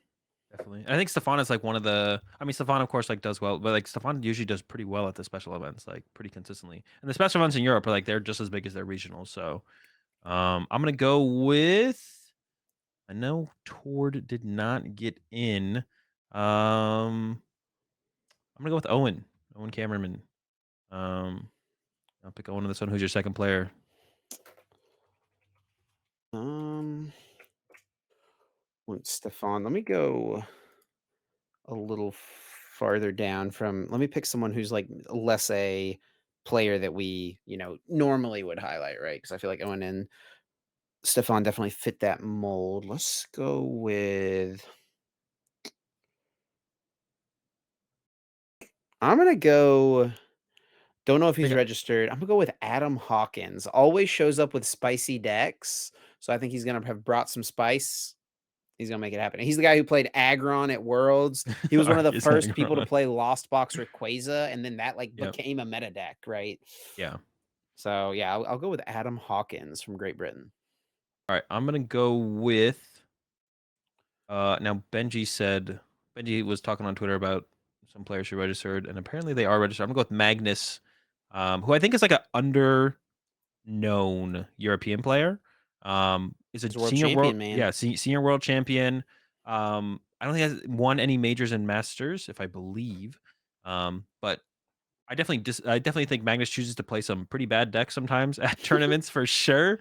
So I'm hoping Magnus brings a good one this time around. So yeah, I'm gonna go with Magnus on on this one for my second pick, and we'll yeah we'll see how they do over in Barcelona. But yeah, I don't think the meta's gonna change too much. Like I said, I think Gardevoir's might play Templo Sinnoh. I don't know how Lugia generally fares over in Europe. I mean, they're huge. Everyone was huge fans of Lugia when it was broken, but I don't know in this meta how much Lugia to expect, but definitely will be curious. I guess one thing like specifically about Europe, I feel like Europe does sometimes just like not play decks that Americans play. Arceus decks in the past have sometimes felt like one of those decks. Are Europeans Miraidon players? Is something that I'm curious about. I feel like no, they're not. Like Reggie's was another deck that was like doing really well in America, showing up in pretty big numbers.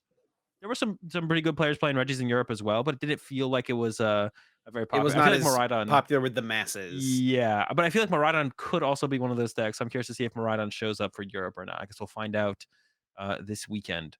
Um, yeah, let's go ahead and move on, Chip. Yeah, let's do it. Let's move on to our next topic here, talking about the judging that occurred this past weekend in Pittsburgh. And there was a couple of instances that kind of occurred on the stream that made me kind of wonder, are judges going to be maybe a little less harsh, a little more lenient to things that happen on stream this year? There was a couple games last year that really highlighted how kind of silly some of the rules are, right? Yeah, I felt like You that. were a part of one of them in OCIC, Yeah, where your opponent, Cameron, drew a card from his deck instead of taking a prize card twice, I think, because yeah, his deck and his prize cards were on opposite sides of what he was used to. And he's on stage, all the lights and stuff. And he just got a double prize penalty twice for that. And it's like such a like you do gain an advantage theoretically. So like I understand there being these things, but it like feels like they're effectively game ending penalties. A double prize penalty is yeah, very, very close to just being a game loss. yeah. It definitely a lot of them feel pretty bad. It's also a really bad look for the game. It also just like not fun to watch. You tune into a stream, you're like, ooh, okay, this game's going back and forth. Some gets a double prize penalty, and you're like, okay, I'm gonna go get lunch. Maybe I'll watch the next It does round, kill the right? Like, momentum there, it yeah, kills the the vibe, vibe. it kills the momentum, and I think most of those penalties, some of them, of course, some penalties are warranted, and I don't think the stream should be favored over what is dealt out at the in the general tables outside of the stream match. Like, I think there should be the same rulings, but I think Mhm. in general, the rulings, whether they're just out on stream or at the normal tables, are just too harsh right now in general. I think it should be more of an accumulative effect, where if you have priors of doing the same thing, then it should be a little bit harsher of a penalty. But like the first time you by accident see an extra card off research, that shouldn't be a prize penalty. If you can kind of, if a judge can look at the scenario and be like, yeah, that was definitely a mistake. In like especially Cameron's situation where it was like, oh, you're playing left-handed when you're normally used to playing right-handed or whatever it was for Cameron. Okay, we're not going to give you a double prize penalty for this first time. Maybe the second time Cameron should have got a double prize penalty for the follow-up one. I don't know. I have to like think about that a little bit further. But for the first one, they definitely should have because like, oh, this is obviously a mistake. We can understand why Cameron made this mistake. They're playing left-handed instead of right-handed. So when they went to go for a prize card, it's where their deck is now. So they went and drew a card off their deck. If the deck is truly supposed to be random, the card that Cameron got was random. Just put it back on top of the deck and shuffle the deck, or whatever the procedure they want the procedure to be. Whether it be put it back on top of the deck and shuffle the deck, or reveal to me and then put it back on top of the deck. It doesn't really matter. Just pick one. They're about equal.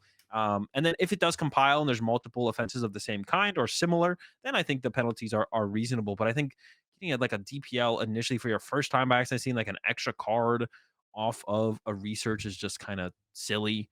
So yeah, it's cool to see them start to be a little bit more nuanced in their analysis of the situations. I guess like one other thing I'd like to add to that as well, though, as far as the judging goes, and it does seem like over the years they have been starting to do this more, is I think the maintaining game state should be on both players more and more. And I think that'll eliminate a lot of the situations where people try and take advantage of, letting their opponent mess up by accident. So it would kind of mostly eliminate those, right? I think board state should be both players should maintain almost 100% um uh what is the word I'm looking for? Uh, responsibility for maintaining the board state, right? Yeah. Almost, right? Especially when it's like if yeah, especially when it's like someone plays Luminian under path. No, if neither player says anything or does anything to stop it, the player continues to look with Luminian into their deck. Then at that point, I think it's kind of on both players at that point. If one player's like, no, no, no, don't do that. the opponent is like, "Yo, you can't do that," and the person still picks up their deck and starts to look through it, and then realizes that their opponent's trying to stop them from doing something that breaks the board state. On that point, it's on the person who played the Luminion. But up until that point, I think both players should be maintaining the board state as Yeah. accurately as they can. So I'd like to, and it does feel like the rulings in general have been shifting more that direction. So it's cool to see these things that happen on stream. But yeah, I think we're heading in the right direction. It feels like we're heading in the right direction overall. Yes, let's highlight the two things that happened on stream this weekend that kind of brought up this topic for us this week. So the first one was in round 7 of Swiss in day number 1. We have the player on the right here, Jake Abrams, who's actually a Pittsburgh local, hosts the Pittsburgh Pokemon podcast. And on the left here, Christian is a Pokemon TCG YouTuber as well. Sneaker Talk TCG. So, two creators kind of going at it here on the stream. And Jake has a play here lined up where he's got everything available, has to Lost Vacuum away this Bravery Charm on the Raikou to get to 7 in the Lost Zone, play Mirage Gate, has the Switch cart in hand to just knock out this active Raikou, take 2 prizes, and take the lead in the game as far as the prize race goes. But as he plays this turn out here, plays like a Pal Pad or something like that. He used his Forest Seal Stone during this turn, and then plays his Mirage Gate before playing the Lost Vacuum in his hand. And it was not caught immediately by either player or the judges at the table, but it was realized pretty quickly and brought to the attention of the judges. They stop it, and you see he has everything here. It's just a little bit of like a missequence of actions Yeah. on Jake's part. So the judges stopped the game, reviewed the situation, and ultimately the decision was given as a warning to Jake since he had just searched his deck with Forest Sealstone, saying that he had perfect knowledge of everything in his deck, so he didn't gain any information by searching his deck with Mirage Gate before playing the Lost Vacuum out of his hand. Now, this is one that I maybe would question like just a little bit, right? Because it does feel like a little bit of a gray area to I could totally understand this being a double prize penalty. And it does feel almost a little weird to de-escalate a penalty due to missequencing because that's something that's very much on the player, right? Yeah, definitely is. But it's not missequencing in terms of like, I'm trying to think about like a good example It's not here. like a sequence break that caused a gain in information. Yeah, there's like theoretically no gain in information. And it's not like a sequence break where it's like I'm trying to think of like a better example here. I can't think of anything. Oh, like you forget to Like if use he played comfy. Mirage Gate after like Yeah, immediately to start the turn without having searched his deck already or something like yeah, that, well, right? if you like forgot to use comfy and then you switch into Sableye and then you attack with Sableye with 9, right? It's like, well, at that point you're just kind of locked into that play. You can't go back to your comfy and use it. But this one is like pretty straightforward. It's like it's very obvious what was going on, what was happening, and it was just like a missequence. And there was like no information uh was really gained here at all from Jake. So I this is the kind of rulings where I really like to see that this happen. Now, if Jake did it again in game 2, I think a double prize penalty is fine or a game loss, whatever you want to go Sure. at from there. But I think it's like first time mess up in a set, maybe the first time Jake has made a or had to get like a judge ruling in general throughout the tournament. I think if the way this was handled is like I think is perfect. I think this is like fine, and I want to see like more of this personally. No, like I said, you can only play so sloppy before you should start to get penalties. But if this is like Jacob's first offense or Jake's first offense, then I think this is like a perfect way to handle it. And the other instance happened actually in the top 4. So we have Colin here on the right who played Alessa Sparkle earlier in this turn and then used Forest Sealstone to go fetch out Judge and then plays the Judge and immediately puts his hand into the deck before anyone has a chance to stop him. Um, and You know what I'm taking note of here? what's that? Andrew doesn't have bench space for Manaphy. That Mew would have done work right here against that Greninja. That's what. UEX? Oh my gosh. Yeah.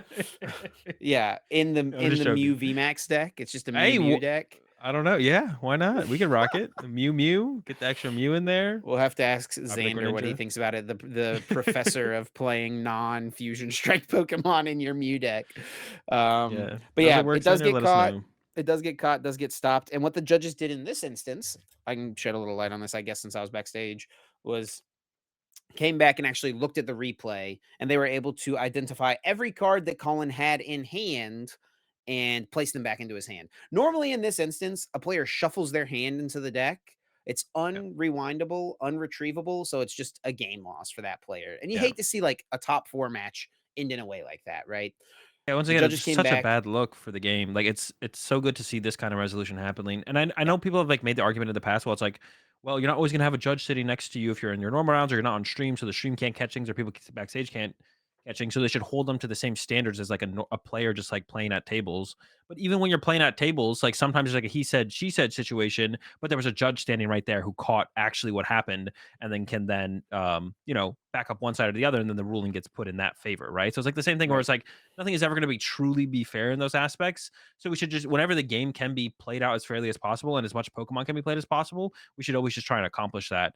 And of course, yeah, not everyone's going to be a stream match with a judge sitting or two judges sitting right there. With a stream watching, so the production in the back can have an influence. The chat could have an influence with like, "Oh, this messed up," and then from the chat they take it to the judge, and then the judge can influence the game. Like that's true, but there's also not going to sometimes just randomly be a judge there watching your game versus not watching someone else's game just at the normal table. So there's always going to be some variables like that, but we may as well try and maximize the amount of fair Pokemon that can be played, right? Yeah, so this took something that would have normally been a game loss, and Colin did still receive a double prize penalty for this, which I think is fair in this instance, right? That was Shuffling kind your of whole hand unfortunate. into the deck. They had to stop the game for all this time. You're in top 4 of the tournament as well on the stream. So I think a double prize penalty is fine for this, but a de-escalation from what the recommended penalty is, which is just a game loss. Well, at that point, I feel like it should just be a game. Like a double prize penalty, almost 100% of the time is a game loss.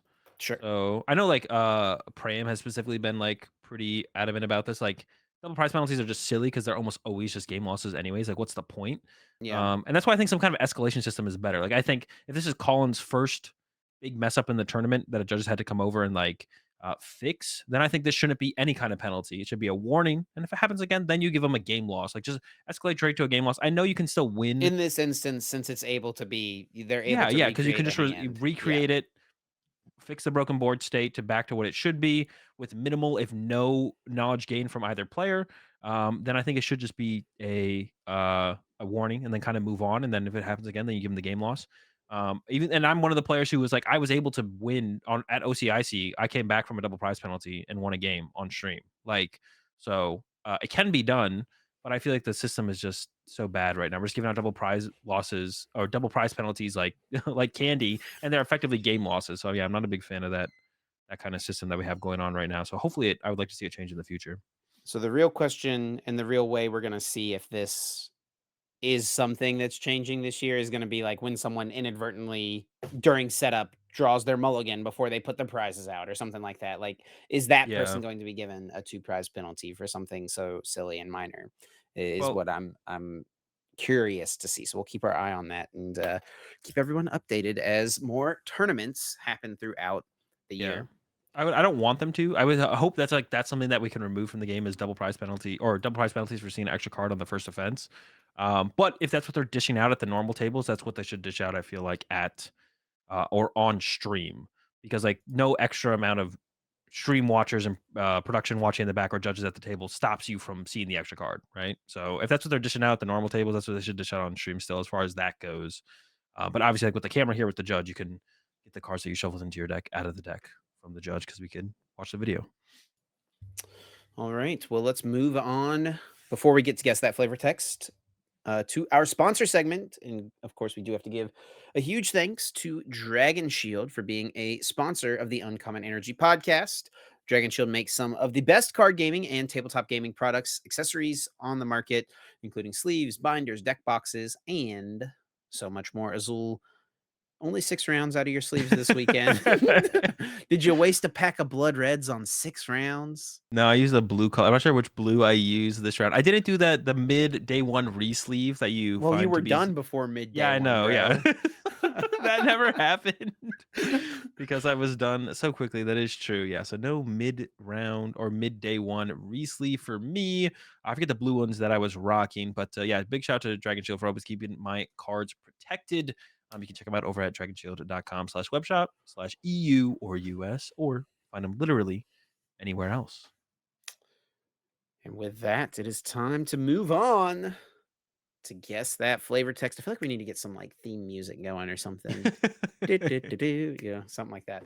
Yeah, Guess that flavor text. Of course, the recurring segment here on the show where each week either Azul or I will pick a card, read the flavor text, and have the other host try to guess which Pokemon that card is featured on, or what Pokemon is featured on that card. Kind of got that you got backwards, there. but here we are. You do get 3 lifelines. The lifelines are what set the card is from, what stage the card is, and read an attack name. 4 points for no lifelines, and you lose a point every time you have to use a lifeline.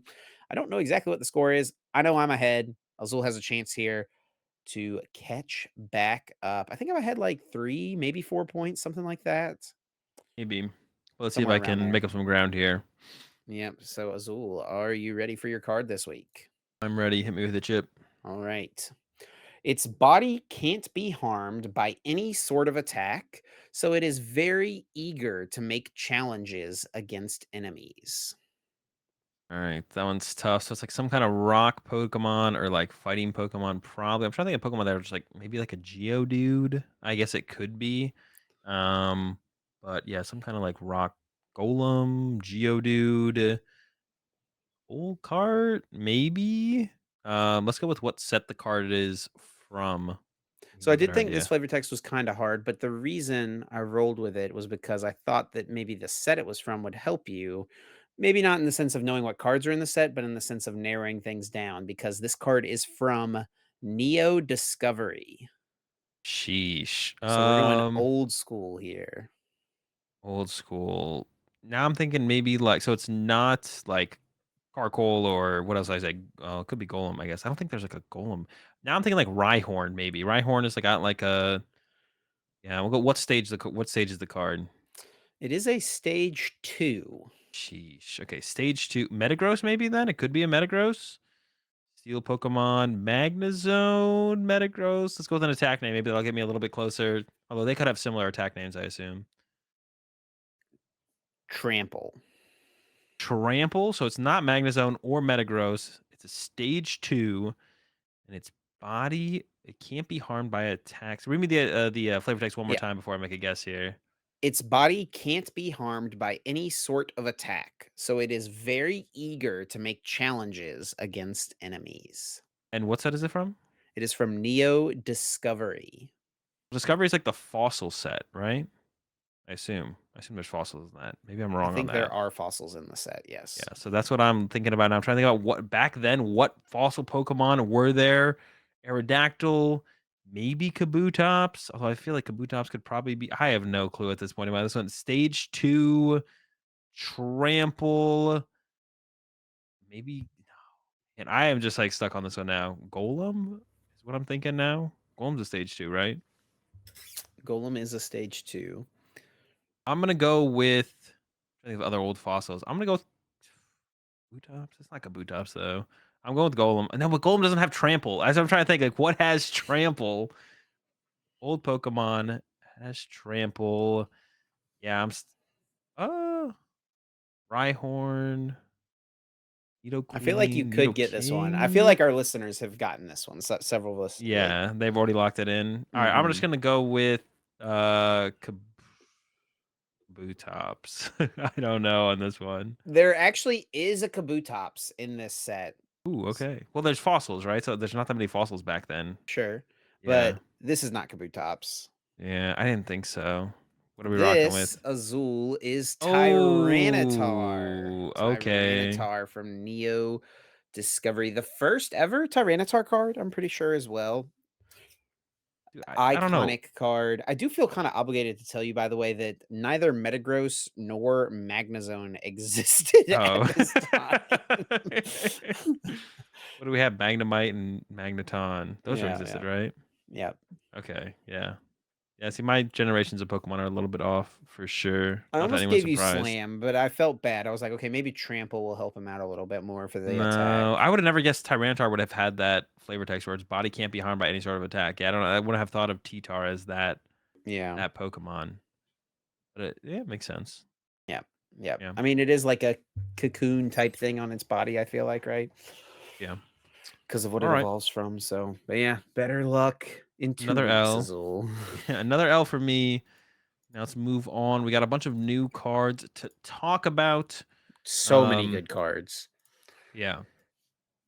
And the first one is going to be the Jirachi. 70 HP. It's got that stellar Veil ability. Attacks from your opponent's basic Pokemon can't put damage counters on your opponent's benched or on your bench Pokemon, excuse me. And then the attack charge energy search your deck for two basic energy cards, reveal them and put them into your hand. Not great. One retreat cost. That's for a colorless as well on the attack.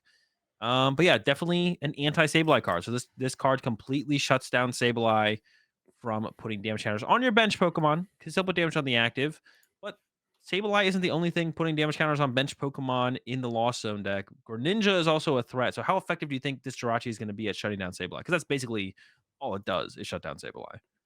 Yeah, I feel like this is a card that, like, most people are not gonna play, to be honest. Yeah, because you have to bench this and Manaphy to really get any real Yeah. effect out of this. Because otherwise, Greninja's just like sniping this and sniping something else, right?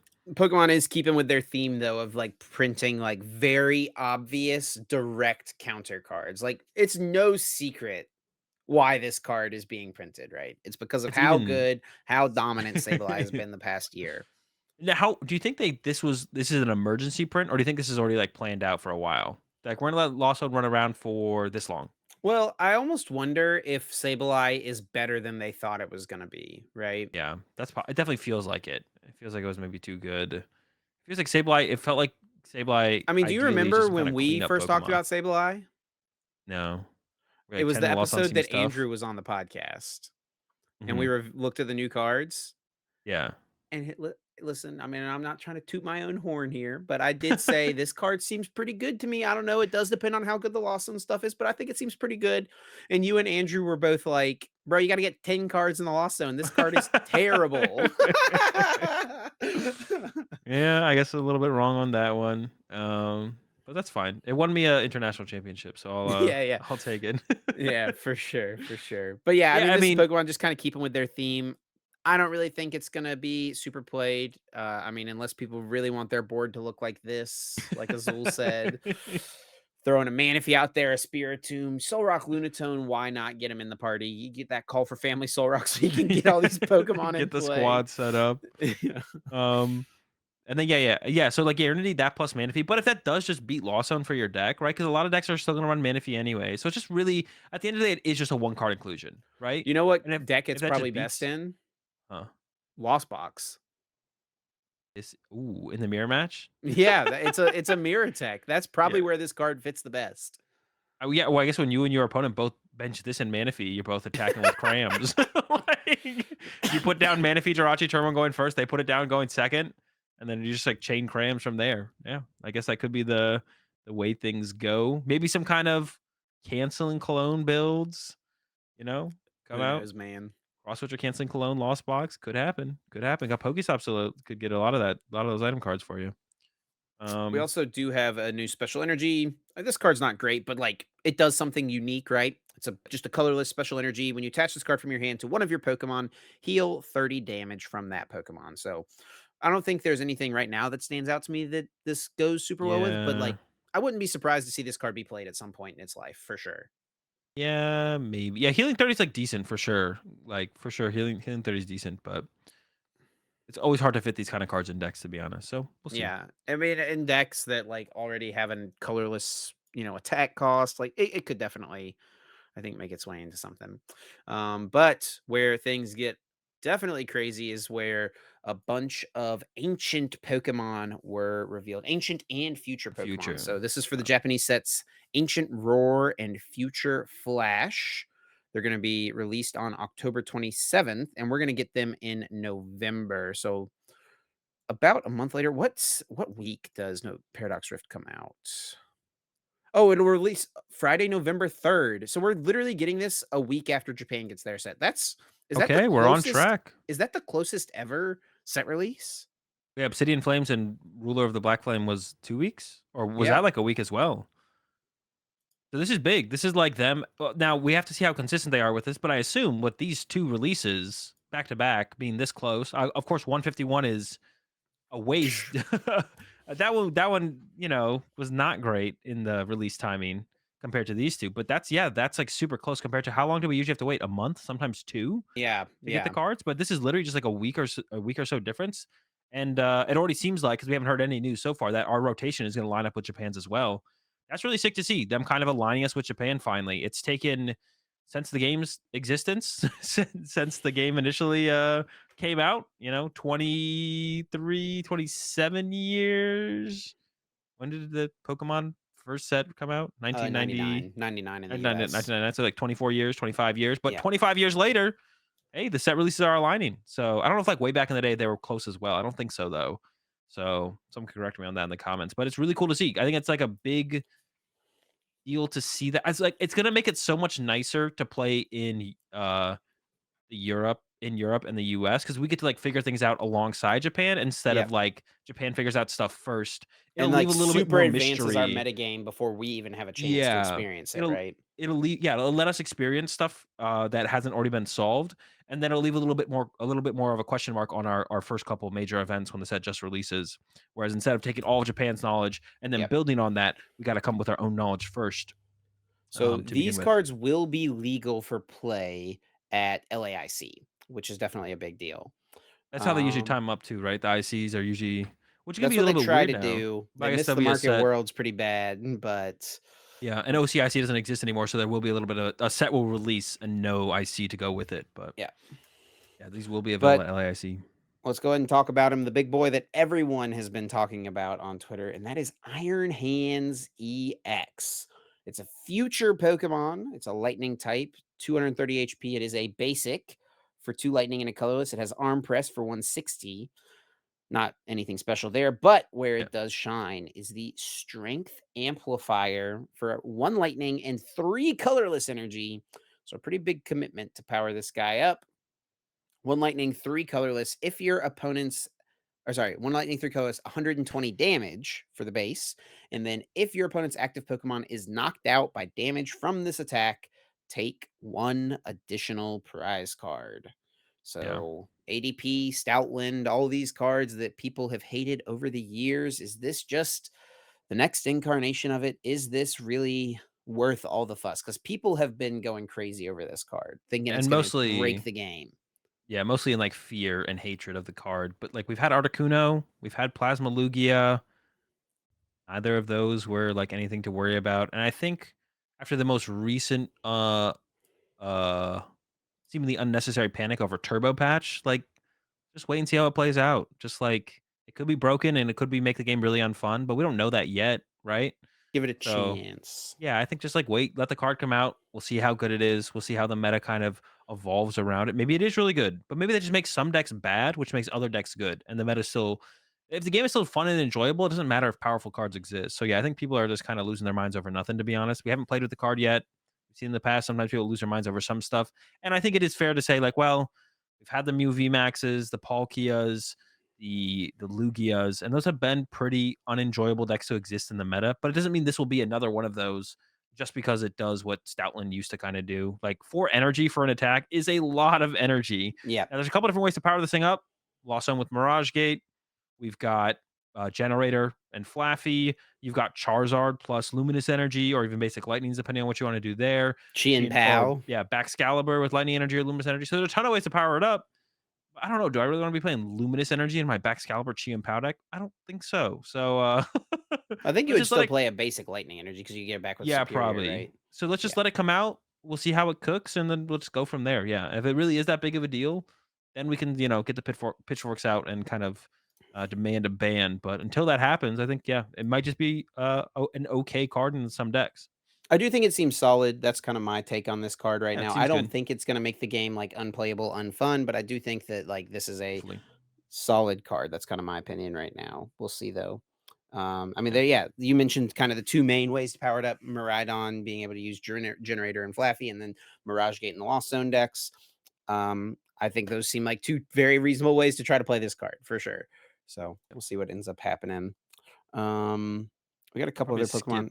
Slitherwing. Skip the Let's move on to Slitherwing. the Sandy Shocks. Yes, we do have Sandy Shocks here. 220 HP, ancient Pokemon. It is a basic fighting type EX. It has the ability Magnetic Attraction. This ability can be used once during your turn. If your opponent has 4 or fewer prize cards remaining, attach a basic fighting energy from your discard pile to this Pokemon, and then Ground Spark for 200 damage. This Pokemon can't attack during your next turn. So this ability is super interesting because, in theory, it doesn't let you be super aggressive, but it lets you respond to, your opponent maybe getting a little ahead, or it lets you, have more tempo in the late game. Yeah. But its attack just isn't like Yeah. incredible, right? The stats are pretty weak on it, but there's a lot of the big things for the future in ancient Pokemon are definitely the trainer cards that we'll get into in a second here. But yeah, 220 HP, 200 damage, can't attack next turn. I don't know. Yeah, the ability is really, really good, right? But the rest of it doesn't seem like it holds up enough to make it the card good. Maybe you do something with like energy switch though, right? Yeah. Accelerate the fighting into play, energy switch them off. I could see something like that. That could be the move here, maybe. But I think with It's that we can what go ahead and Ting needs to get powered up, right? yeah. I mean, you're already losing the game at that point, which means you've lost the game. Tinglu has to be the one who like draws the first prize Your cards. opponent's definitely gonna be at 4 prize cards because they took a free 2 on your first Ting. Consistently active against Tinglu. Yeah, definitely.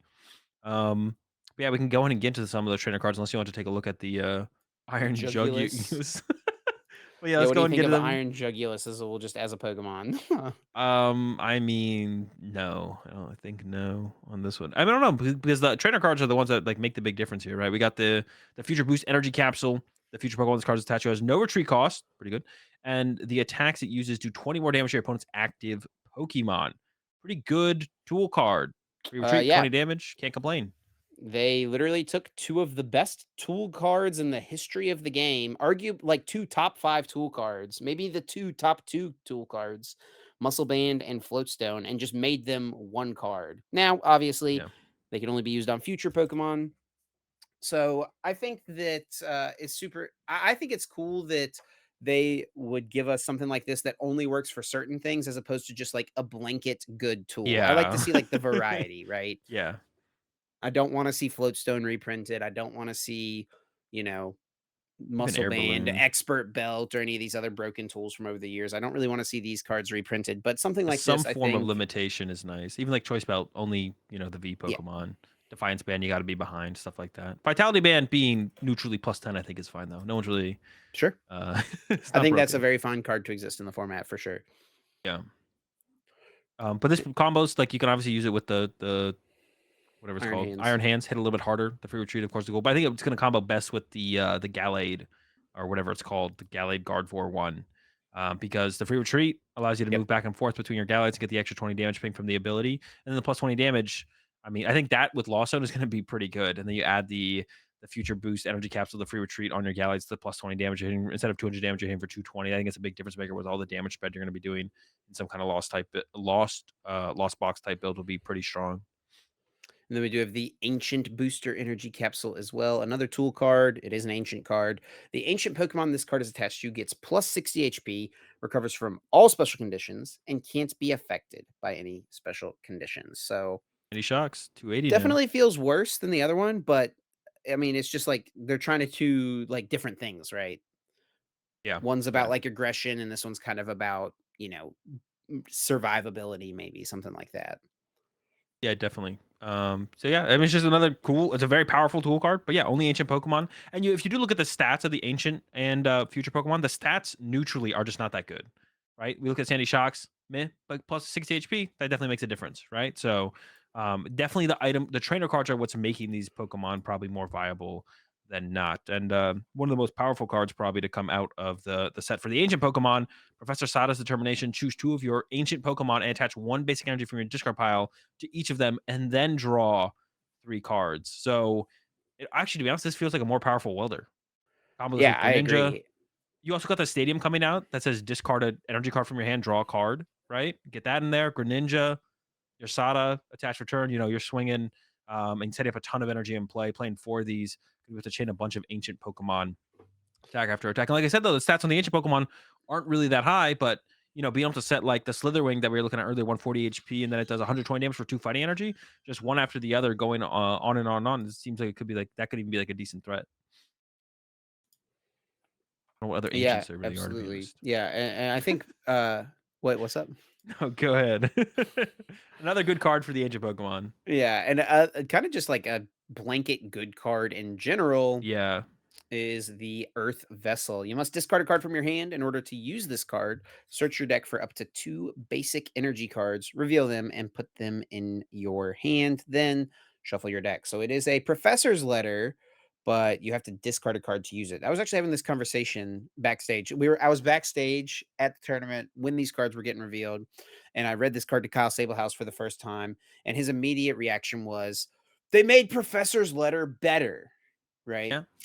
And that's kinda I think at first glance, a lot of people would look at this and say, like, "You have to discard a card. How is it better?" Professor's Letter was a card, for those who don't know, you just literally played it, search your deck for 2 energy, and that was it. And that card was, like, really powerful. It got played in a decent Yeah. amount of decks, um, It never and felt broken though I in the think meta it was it in. wasn't, like, broken by any means, but it was really good, and I think they Yeah. thought it was, like, kinda too much value for 1 card, and Eventually that's it's been why we broken in haven't some seen it get decks. reprinted, and it's just been Energy Search is what's been printed ever Yeah. since Professor Letter rotated.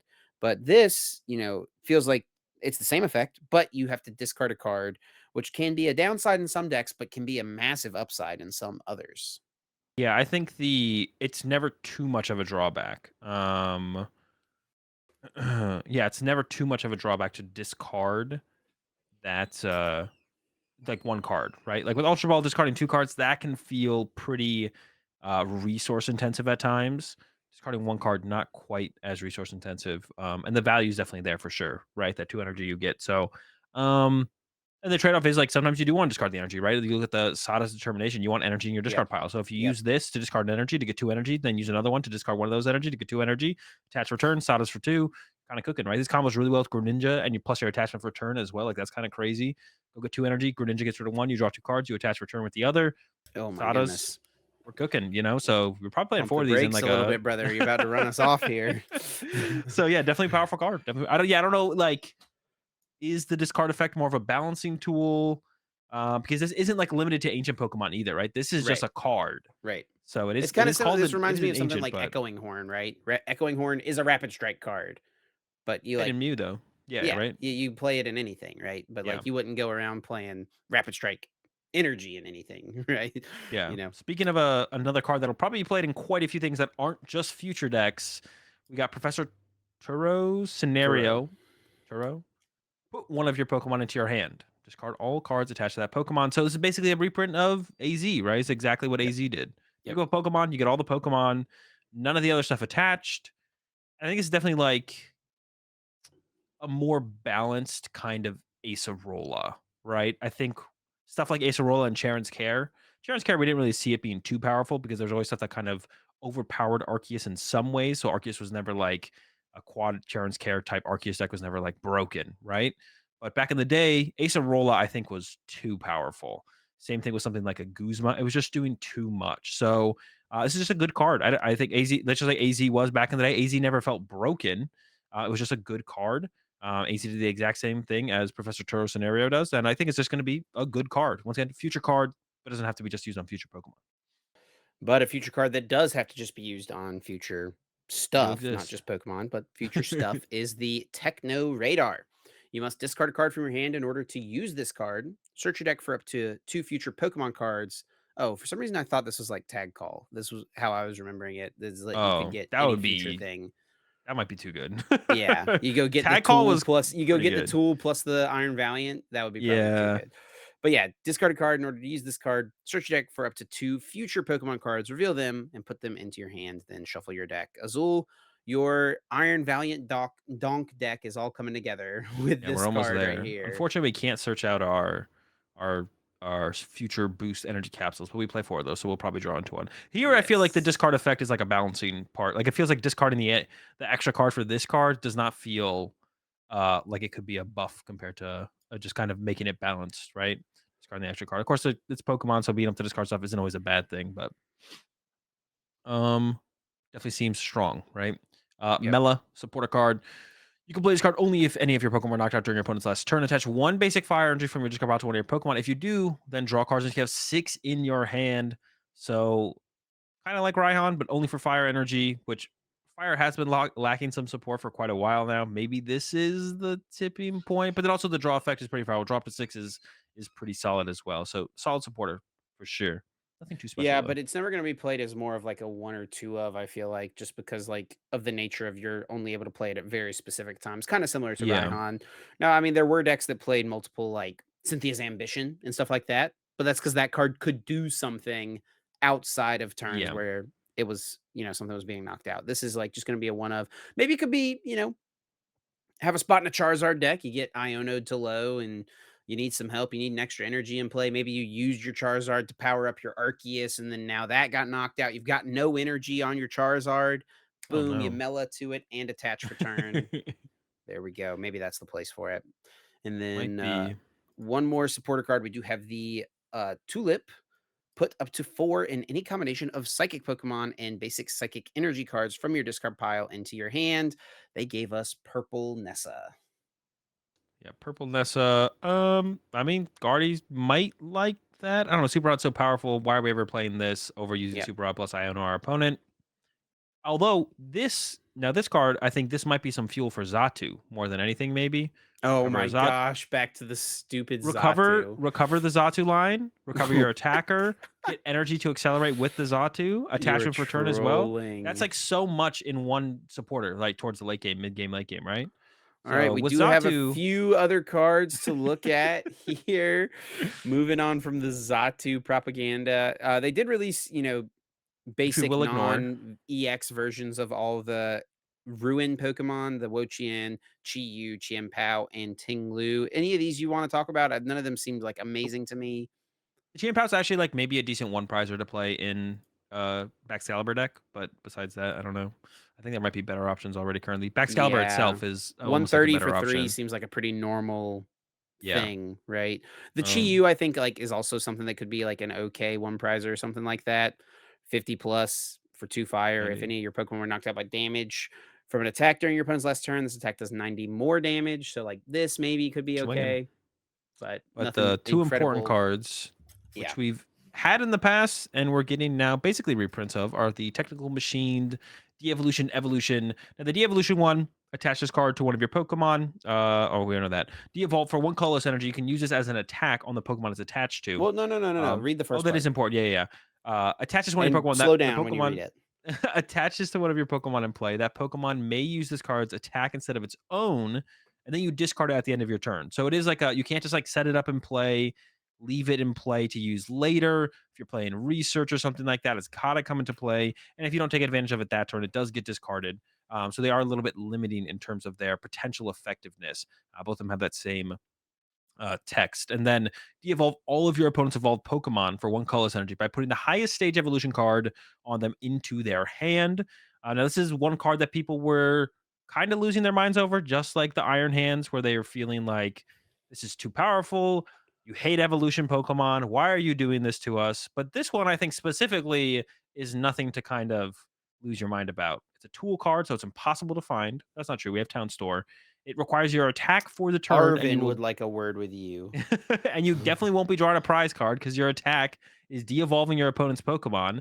I think this kind of just forces potentially people to have to Well, you put are like taking a prize a card if the damage is already on true, them. true, but only one prize card, right? You're getting one prize card instead of just two hit KO the Pokemon and getting Well, two, unless you've right? been, lost mining all over the place for 2 I have turns. Jirachi on my bench. I don't know about you, but I got I got Jirachi and Manaphy on my bench, and Soul Rock and Lunatone. But yeah, I think this one people are just like I think it's just it's potentially a cool card to have for like one prizer decks, to be honest, more so than anything. And of course, the big one prize deck right now is Lost Box, yada yada yada. But we got to think about the future, and I think hopefully that's what they're thinking about with the printing of not just these cards, but all the cards they're printing. Is like, what is it? How are we gonna make the most fun format with cool interactive cards? When rotations start to hit and we lose Battle VIP Pass and Lost Zone and stuff like that. So Thinking of the future. Thinking of the future. So I think this is another card that people are making a big hub about, where they're thinking it's like too good, killing evolution decks. But I don't know if you kind of commit your whole turn and some tool cards and find the tool card, like you can make me decandy my Charizard, whatever. I'll just have a Charmeleon on my bench and evolve back into the Charizard. Yeah, I do think this card is pretty good, to be honest. Yeah, it's a reprint of Ancient Technical Machine Rock, ATM Rock from way back in the day. This card was very good in the 2004, 2005, and 2006 formats. Maybe make spread Um, decks good. Which, to be honest, Vespa this is Vespa Queen's moment. This is it. Yeah, dude, if your thought with this card is that it's gonna be played in Vespiquen versus, like, with Sableye, you need some help. But, yeah, I think that the place for this card is definitely gonna be in Lost Box, and I think it's gonna be with Sableye things. Try to target some of that stage 2 things. Jirachi can't hurt you. Jirachi is a lie. And then we do have one more, Technical Machine Evolution. Which I think is not as good. Yeah. This one's a little Evolution, bit choose up to worse. 2 of your benched Pokemon, search your deck for a card that evolves from each of those Pokemon, and put those cards onto them to evolve them, then shuffle your deck. Now, the fact that this goes and gets 2, evolves 2, 2? is actually, pretty good. I remember back in, like, 2017 when Decidueye was doing really well when it had first come out, in Standard. I remember John Kettler after his NAIC second place finish, when he got second place with Decidueye, was talking about the Worlds format. I don't remember if it was in a video he was on with me or if it was in a video he was on with someone else, but he, in talking about Worlds, because a new set was legal for Worlds that year, Burning Shadows was legal. He talked about the Diancie that was coming out in that set. Do you know the Diancie? Oh yeah, because it was in Yeah. the winning deck that let you search your deck for a Pokemon to evolve it and put it into play. He talked about that card and saying like, it costs a fairy energy, but I've been looking for a card that did something like this for Decidueye. And Decidueye was a deck that just wanted to get 4 Decidueye in play. You just wanted to fill the board with these stage twos. Yeah. So if we have a deck at some point, I'm thinking maybe coming up like Venusaur EX or something like that, a big tanky Pokemon that Yeah. you really get heavy value from by having a lot of them in play. I think that this is actually a card that could be really solid. I mean, you think about like you're getting set up with your Mew with Mysterious Tail, and then you slap this on it and attack with it to use this attack to go get your board set up. I think this Yeah. card's pretty solid, Be but pretty it cool. it just has to be the right type of deck, which I don't know that we have right now necessarily. Yeah, yeah, definitely a little tougher. And also, like I said, tool especially this is like more important to like find out of your deck early, right? The de-evolution one is like a late game card, which means you'll have time to find it. And tool cards are a little bit hard to find right now and Yep. search out of your deck. Like there's no one's really committing constant cards. And this is something you want to use like turn two, right? Or turn one Yep. going second. So Yep. you either commit in Arvin, Town Stores, 4 of these, maybe even. If it is that important to your evolutions online, you could even play for it. I don't think that'd be a bad idea. Like you said, yeah, get four Venusaur set up on like turn 3, turn 4. Like that's a lot of healing to deal with, right? So I could definitely see it. I think it would be cool. It'd be cool to see a deck like that where you're just like so focused on getting your evolutions out. With that being said, I think that is all the new cards and Azul. I think that is all we have for this week's episode. 2 weeks in a row of stupid long episodes. We got to try to tighten things up here. Well, I don't think I haven't seen any listeners complaining about how long the episodes are yet. So maybe Chip, it's just you who has a problem with the long episodes. Yeah, I mean, especially when I look down at my clock and it's 12:15 a.m. and we got to record the bonus episode. Speaking of which, that's coming up, and then I gotta upload all this. I gotta edit the videos together. That it adds up, Azul. It adds up. I got a baby. I gotta wake up with in the morning, man. I don't quite have to go through that experience And it's myself. also or 9 o'clock for you. Yeah, that's true. All right. With that said, Chip, I think you got to send us out then. We're getting out of here. Thanks so much to everyone for listening. We really do appreciate the support. Thanks for sticking with us, and we hope you enjoyed this week's episode. If you want to stay connected with us, you can follow us over on. Am I calling it X? Am I calling it Twitter? What do you want? Twitter. Just say Twitter. Twitter. Yeah. No, you sound like an old man stuck in his ways, though. Well, it I don't just know. sounds so much better. Back Like in my Twitter was just. day, we Well, called I it think. Well, what do Twitter. you think sounds better, X or Twitter? Follow us over on X. You can follow myself at Chip Ritchie. You can follow Azul at Azul_GG. And you can stay up to date with the podcast as well by following us over at Uncommon_Energy. Thanks as always for the continued support. Azul, anything else to add? Nope, not too much. Good luck if you're going to Barcelona this weekend, especially Magnus and Owen. I hope you go all the way. Maybe both of you win the tournament. That'd be even sicker. All right, and we'll catch you hopefully next Tuesday, but it's probably going to Nope. be a Wednesday episode. We'll Yep. see. Probably going to be a Wednesday episode again next week. We are planning to try and still keep it on Tuesdays. Just sometimes We've stuff just had a, comes a up. string of them be Wednesday episodes. We've both had Yeah. stuff going on. We've both been traveling. We'll get back to the Tuesday grind eventually. Yeah, trying for Tuesday, especially because I'm trying to like fly back Sunday from most regionals. That's like the main hiccup is like sometimes I end up coming back Mondays. But look out for us Wednesday next week, Tuesday after that, 7 a.m. Eastern. Catch you then. Peace.